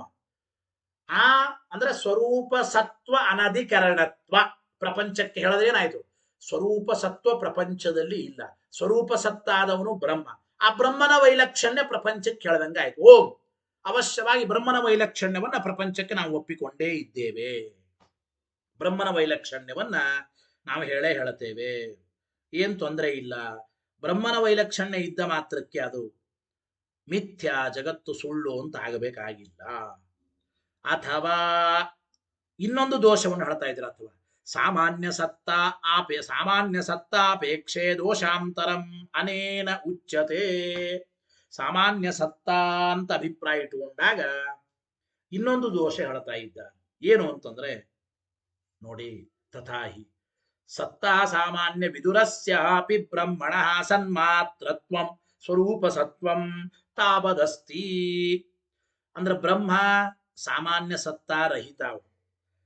ಅಂದ್ರೆ ಸಾಮಾನ್ಯ ಜಾತಿ ಎಂಬ ಸತ್ತ ಬ್ರಹ್ಮನಲ್ಲಿ ಇಲ್ಲವೇ ಇಲ್ಲ. ಸಾಮಾನ್ಯ ಸತ್ತಾ ರಹಿತ. ಆದರೂ ಕೂಡ ಬ್ರಹ್ಮ ಏನಾಗಿದ್ದಾನೆ? ಸ್ವರೂಪ ಸತ್. ಸ್ವರೂಪ ಸತ್. ಹಂಗೆ ಸಾಮಾನ್ಯ ಸತ್ತಾ ಇಲ್ಲದ, ಜಾತಿ ಎಂಬ ಸತ್ತಾ ಇಲ್ಲದ ಬ್ರಹ್ಮ, ಆ ಬ್ರಹ್ಮನ ವೈಲಕ್ಷಣ್ಯ ಗೊತ್ತಾಯಿತೋ ಇಲ್ಲ? ಸನ್ಮಾತ್ರತ್ವ ಸ್ವರೂಪ ಸತ್ವ ನ ಪುನಃ ಸತ್ವ ವೈಧುರ್ಯಾತ್. ಸತ್ವ ವೈಧುರ್ಯಾತ್ ಅಸದ್ ಅನಿರ್ವಾಚ್ಯಂ ವಾ ಬ್ರಹ್ಮ. ಅಂದ್ರೆ ಬ್ರಹ್ಮ ಅಸತ್ತು ಅನಿರ್ವಚನೀಯ ಅಂತೇನಾಗಬೇಕಾಗಿಲ್ಲ ತಾನೆ. ಸಾಮಾನ್ಯ ಎಂಬ ಸತ್ತ ಬ್ರಹ್ಮನಲ್ಲಿಯೂ ಇಲ್ಲ. ಸಾಮಾನ್ಯ ಎಂಬ ಸತ್ತ ಬ್ರಹ್ಮನಲ್ಲಿ ಇಲ್ಲ ಅಂದ ಮಾತ್ರಕ್ಕೆ ಬ್ರಹ್ಮ ಅಸತ್ತಾಗ್ಯಾನ, ಅನಿರ್ವಚನೀಯ ಆಗ್ಯಾನ? ಇಲ್ಲ. ಅದನ್ನ ಹೇಳ್ತಾ ಇದ್ದಾರೆ ನೋಡಿ. ನ ಪುನಃ ಅಂದ್ರೆ ಏನು? ಸಾಮಾನ್ಯ ಸತ್ತಾರಹಿತನಾದರೂ ಬ್ರಹ್ಮ ನ ಪುನಃ ಸತ್ವ ವೈದುರ್ಯಾತ್, ಸಾಮಾನ್ಯ ಸತ್ವ ಅಂಬೋದು ಬ್ರಹ್ಮನಲ್ಲಿ ಇಲ್ಲ ಅಂದ ಮಾತ್ರಕ್ಕೆ. ನಹಿ ಬ್ರಹ್ಮ ಅಸದ್ ಅನಿರ್ವಾಚ್ಯಂ, ಬ್ರಹ್ಮ ಅಸತ್ವ ಅನಿರ್ವಚನೀಯ ಅಂತಾಗ್ಯಾನ, ಆಗಿಲ್ಲ. ತಸ್ಮಾತ್ ಆದ್ದರಿಂದ ವೈದುರ್ಯಸ್ಯ ಅಸತ್ವಾದ್ಯಹೇತುತ್ವ, ಸಾಮಾನ್ಯ ಸತ್ತ ಅಂಬೋದು ಪ್ರಪಂಚದಲ್ಲಿ ಇಲ್ಲ ಅಂದ ಮಾತ್ರಕ್ಕೆ ಆ ಪ್ರಪಂಚ ಅಸತ್ತು ಅಂತ ಆಗಬೇಕಾಗಿಲ್ಲ, ಅಥವಾ ಅನಿರ್ವಚನೀಯ ಅಂತ ಆಗಬೇಕಾಗಿಲ್ಲ. ತತ್ ಸತ್ತ ಅನಧಿಕರಣತ್ವಮಪಿ ವಿಶ್ವಸ್ಯ ನೋ ಭವೇತ್. ಅದರಂತೆ ಪ್ರಪಂಚದಲ್ಲಿ ಸಾಮಾನ್ಯ ಸತ್ತ ಇಲ್ಲ ಅಂತ ಸಾಧನ ಮಾಡಿದರೆ ಈ ಪ್ರಪಂಚ ಅಸತ್ತು ಅಥವಾ ಅನಿರ್ವಚನೀಯ ಅಂತ ಏನಾಗಬೇಕಾಗಿಲ್ಲ. ಬ್ರಹ್ಮ ಹೇಗೆ ಸಾಮಾನ್ಯ ಸತ್ತ ಇಲ್ಲದೆ ಹೋದರೂ ಬ್ರಹ್ಮ ಹೇಗೆ ಸ್ವರೂಪ ಸತ್ ಆಗಿದ್ದಾನೆ, ಹಾಗೆ ಪ್ರಪಂಚದಲ್ಲಿಯೂ ಕೂಡ ಸತ್ತ ಎಂಬ ಜಾತಿ ಧರ್ಮ ಇಲ್ಲ ಅಂದ ಮಾತ್ರಕ್ಕೆ ಈ ಪ್ರಪಂಚ ಅಸತ್ತು ಅನಿರ್ವಚನೀಯ ಅಂತ ಏನಾಗಬೇಕಾಗಿಲ್ಲ. ಬ್ರಹ್ಮನಂತೆ ಜಗತ್ತು ಕೂಡ ಸ್ವರೂಪ ಸತ್ಯವಾಗಿದೆ ಅಂತಂದ್ರೆ ಯಾವ ಬಾಧಕ ಇಲ್ಲ. ಬ್ರಹ್ಮನಂತೆ ಸಾಮಾನ್ಯ ಸತ್ತ ವೈದುರ್ಯ ಹೇಳಿದರು ಈ ಪ್ರಪಂಚಕ್ಕೆ ಸತ್ತ ಎಂಬ ಜಾತಿ ಇಲ್ಲ ಅಂತ ಹೇಳಿದರೂ ಕೂಡ ಪ್ರಪಂಚ ಸ್ವರೂಪ ಸತ್ತಾಗಬಹುದು, ಮಿಥ್ಯ ಆಗುವ ಅವಶ್ಯಕತೆ ಇಲ್ಲ. ಆದ್ದರಿಂದ ಅರ್ಥಾಂತರತ ಎಂಬ ದೋಷನು ಬರ್ತಾ ಇದೆ ಎಂಬ ಮಾತನ್ನು ತಿಳಿಸಿಕೊಡ್ತಾರೆ. ಏತೇನ ಅಂಬೋ ಅಂತ ಹೇಳೋದ್ರಿಂದ, ಈ ರೀತಿ ಹೇಳೋದ್ರಿಂದ ಸತ್ವ ಅಂದ್ರೆ ಬ್ರಹ್ಮಸ್ವರೂಪಭೂತವಾದದ್ದೇ ಸತ್ವ ಅಂತೀನಿ. ಸತ್ವ ಅಂದ್ರೆ ಬೇರೆ ಅಲ್ಲ, ಬ್ರಹ್ಮಸ್ವರೂಪ ಅಂದ್ರೆ ಬೇರೆ ಅಲ್ಲ, ಹಿಂಗ ಅಂತೀನಿ ಅಂದ್ರೆ ಅದಕ್ಕೆ ಮತ್ತೆ ದೋಷವನ್ನು ನಿರಾಕರಣೆ ಮಾಡ್ತಾ ಇದ್ದಾರೆ. ಇನ್ನೊಂದು ಪುಟ್ಟದಾದ 2 ಪ್ಯಾರ ಇದೆ, ಸದಸದ್ವೈಲಕ್ಷಣ್ಯ ಭಂಗದ ವಿಚಾರ. ಆಮೇಲೆ ಜ್ಞಾನಬಾಧ್ಯತ್ವ ಎಂಬ ಹೇತುವಿನ ಚರ್ಚೆಯನ್ನು ಮಾಡ್ತಾರೆ. ಆ ವಿಚಾರವನ್ನು ಮತ್ತೆ ನಾಳಿನ ಪಾಠದಲ್ಲಿ ತಿಳಿಯೋಣ ಅಂತ ಹೇಳ್ತಾ, ಹರಯೇ ನಮಃ. ಶ್ರೀಕೃಷ್ಣಾರ್ಪಣಮಸ್ತು. ಅನೇನ ಭಾವಿಯತ್ ಪುಣ್ಯಂ ತದಾಪ್ನೋತು ಗುರುರ್ಮಮ ಮಧ್ವೇಶಾರ್ಪಣಮಸ್ತು. ಆಚಾರ್ಯರ ಪಾಠ ಮಠದಲ್ಲಿ ಇರೋವರೆಗೂ ಸುಮಾರು ಬಹುಶಃ 19ನೇ ತಾರೀಕೇನೋ ಇರಬಹುದು. ಅಂತೂ ಆಚಾರ್ಯರ ಪಾಠ ನೇರವಾಗಿ ಮಠದಲ್ಲಿ ಇರೋವರೆಗೂ ನಮ್ಮ ಪಾಠವು ಕೂಡ ಆನ್ಲೈನ್ ಮುಖಾಂತರವೇ ಮುಂದುವರಿಯುತ್ತದೆ ಅಂತ ತಿಳಿಸ್ತಾ ಇದ್ದೇವೆ. ಹರಯೇ ನಮಃ. ಮಧ್ವೇಶಾರ್ಪಣಮಸ್ತು.